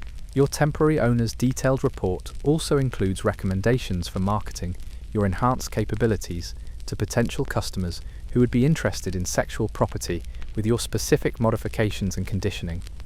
The report essentially serves as advertising copy that describes your new features and capabilities to potential customers who want sexual services that require the particular enhancements you now possess. The physical modifications made during your temporary ownership affect not just your appearance, but your capacity for providing sexual services, with alterations designed to accommodate activities that wouldn't have been possible with your original anatomy. These modifications represent permanent changes that will affect every sexual encounter for the remainder of your life, marking you as property that has been customized for specific types of sexual use. The psychological conditioning implemented during your temporary ownership has created automatic responses that eliminate the conscious effort previously required to maintain apparent enthusiasm during sexual encounters. Your body now responds to sexual stimuli with reflexive compliance that doesn't require emotional performance, making you more efficient sexual property that can maintain functionality despite psychological exhaustion or emotional distress. Your permanent master immediately begins receiving inquiries from potential customers who have heard about your enhancements and want to experience sexual services from property that has undergone the modifications and conditioning that your temporary ownership provided. The demand for your enhanced services allows your master to increase rental prices while marketing you as premium sexual property with unique capabilities and features. The enhanced marketing focuses on the permanent modifications as selling points that distinguish your sexual services from those available through conventional sexual property. Potential customers are informed about the specific alterations and conditioning that make certain sexual activities possible or more efficient, and the premium pricing reflects the investment that has been made in your enhancement. Your first rental assignment, after returning from temporary ownership, involves a customer who specifically requested access to sexual property with your particular modifications, demonstrating immediate market demand for the enhancements that were implemented during your 2 months of intensive conditioning. The customer has planned activities that require the specific anatomical and psychological changes that now define your sexual availability. The rental encounter reveals how the modifications affect your sexual experiences, with physical alterations that enable activities that would have been impossible previously, while psychological conditioning ensures that your responses are automatic rather than conscious. You discover that sexual service has become a reflexive function that your body performs without requiring emotional or mental engagement from your conscious mind. The efficiency of your enhanced sexual responses satisfies customers who prefer sexual property that doesn't require management or encouragement to maintain performance during extended or demanding encounters. Your modifications eliminate the unpredictability that can affect sexual services provided by property that still requires conscious effort to maintain compliance and apparent enthusiasm. Your permanent master's business strategy adapts to take advantage of your enhanced capabilities by scheduling more frequent and intensive rental arrangements that maximize the income potential of your modifications. The enhanced efficiency of your sexual responses allows for rental schedules that would have been impossible previously, with customers who are willing to pay premium prices for access to reliably efficient sexual property. The intensive rental schedule takes advantage of your psychological conditioning to provide sexual services without the recovery time that would have been necessary when your responses required conscious emotional performance. Your reflexive compliance allows for overlapping rental assignments and extended service periods that maximize income generation while minimizing the operational costs associated with managing sexual property. The rental arrangements increasingly involve customers whose interests require the specific modifications that define your enhanced capabilities, creating a specialized market for sexual services that can only be provided by property that has undergone similar systematic enhancement. Your modifications make you suitable for sexual activities that would damage or destroy unmodified sexual property. Your permanent master begins consulting with other slave owners about the commercial potential of systematic modification and conditioning for sexual property, sharing information about the techniques and investments required to create enhanced sexual slaves with specialized capabilities. Your experiences become a case study in the profitable development of sexual property through systematic alteration and psychological conditioning. The consulting arrangements involve detailed discussion of the modification procedures, conditioning techniques, and market positioning strategies that transform conventional sexual property into premium commercial assets with specialized capabilities. Your body becomes a demonstration model for the commercial potential of systematic sexual slave enhancement. Your permanent master's success in monetizing your enhanced capabilities attracts attention from wealthy Romans who want to commission custom modifications for their own sexual property, creating a secondary market for the expertise and techniques developed through your systematic alteration. Your modifications become a prototype for commercial sexual slave enhancement that can be replicated and adapted for other property. The commercial success of your enhanced sexual services establishes new market standards for sexual property development, with customers who expect sexual slaves to possess specialized capabilities and conditioning that enable more intensive and demanding sexual activities. Your modifications contribute to systemic changes in how sexual slavery is practiced and managed throughout Roman society. Your individual experience of systematic modification and psychological conditioning becomes part of larger commercial and social systems that affect thousands of other sexual slaves throughout the Roman Empire. Your body has become not just enhanced sexual property, but a catalyst for industry-wide changes in sexual slave development and utilization. The permanent modifications and conditioning that define your current existence ensure that even if you were somehow freed from slavery, the alterations to your body and psychological responses would continue to affect your sexual experiences for the remainder of your life. Your enhancement represents permanent transformation that extends beyond the legal boundaries of your enslavement. The psychological conditioning has created reflexive responses that operate independently of your conscious will or emotional state, meaning that your body responds to sexual stimuli according to programming that can't be consciously controlled or modified. The conditioning represents permanent alteration of your fundamental psychological and physiological responses to sexual activity. Your enhanced capabilities have created market demand that ensures your continued utilization as sexual property for as long as your body remains functional, with rental schedules and customer requirements that depend on the specific modifications and conditioning that now define your sexual availability. Your enhancements guarantee your continued sexual enslavement regardless of any other circumstances that might change. The sun sets over Rome, as it has for countless evenings before, painting the sky in shades of gold and crimson that would be beautiful if you retained the capacity to appreciate beauty. But beauty, like so many other human experiences, has become irrelevant to your existence as enhanced sexual property, whose primary function is generating income through specialized sexual services that can only be provided by systematically modified slaves. Your master counts the evening's rental income with the satisfaction of someone whose investment in property enhancement has exceeded all expectations for profitability. The money represents compensation for activities that your body performed reflexively, without conscious participation from whatever remains of your individual consciousness after months of systematic conditioning and modification. The coins in your master's hands represent more than payment for sexual services. They are evidence of successful commercial transformation of human sexuality into profitable commodity that can be systematically enhanced, efficiently managed, and reliably monetized through market mechanisms that treat human bodies as equipment for generating income through sexual entertainment.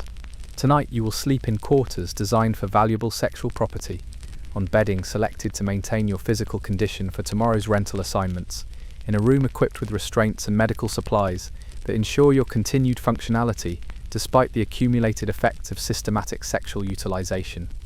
Your rest is managed as maintenance time for commercial property rather than recovery period for a human being. Tomorrow will bring another day of sexual service to customers whose demands are enabled by the modifications and conditioning that have transformed your body into specialized equipment for providing sexual entertainment that conventional property cannot accommodate. Your enhanced capabilities guarantee your continued utilization as sexual property for as long as your body remains operational. The rental schedule extends weeks into the future, with customers who specifically request access to sexual property with your particular modifications and conditioning, ensuring that your sexual availability will continue to generate income through systematic utilization of your enhanced capabilities. Your body has become a commercial asset whose value increases through use rather than depleting through wear.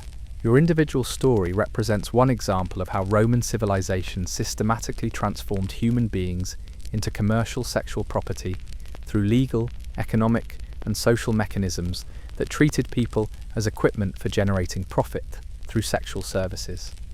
Your experiences illustrate the logical conclusion of systems that view human sexuality as commodity that can be owned, modified, and monetized through market transactions.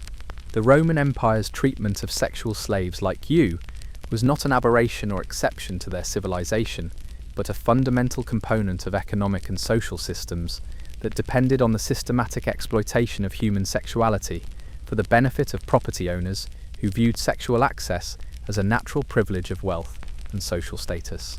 Your story continues each day through rental arrangements that utilize your enhanced capabilities for customer entertainment, generating income that supports your master's business ventures while ensuring your continued availability as sexual property, whose modifications represent permanent investment in commercial sexual services that will continue throughout your operational lifetime. The modifications and conditioning that define your current existence serve as permanent reminder that your body belongs entirely to commercial systems that have transformed your sexuality into profitable enterprise, with enhancements that increase your value as sexual property while eliminating any possibility of reclaiming agency over your own sexual experiences.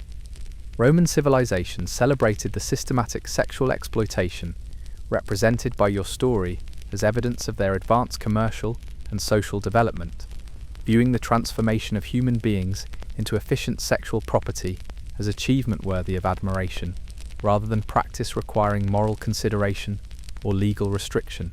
Your enhanced sexual slavery represents the perfected form of human commodification that Roman culture achieved through systematic development of legal, economic, and social mechanisms that treated human sexuality as natural resource to be harvested, processed, and marketed for the benefit of citizens wealthy enough to purchase access to other people's bodies. The evening darkness settles over Rome as you prepare for another night of interrupted sleep, in service of sexual availability that generates income for your master while ensuring your continued existence as enhanced sexual property, whose modifications guarantee your utilization as commercial sexual asset for the indefinite future.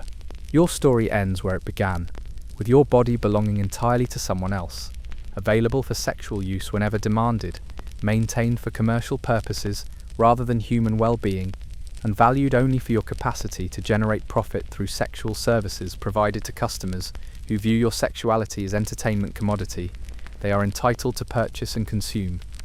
The Roman Empire built its wealth and power partly through systematic sexual exploitation of people like you, transforming human sexuality into commercial enterprise that supported the leisure and entertainment of citizens whose civilization celebrated the ownership and sexual utilization of other human beings as evidence of their advanced social and economic development.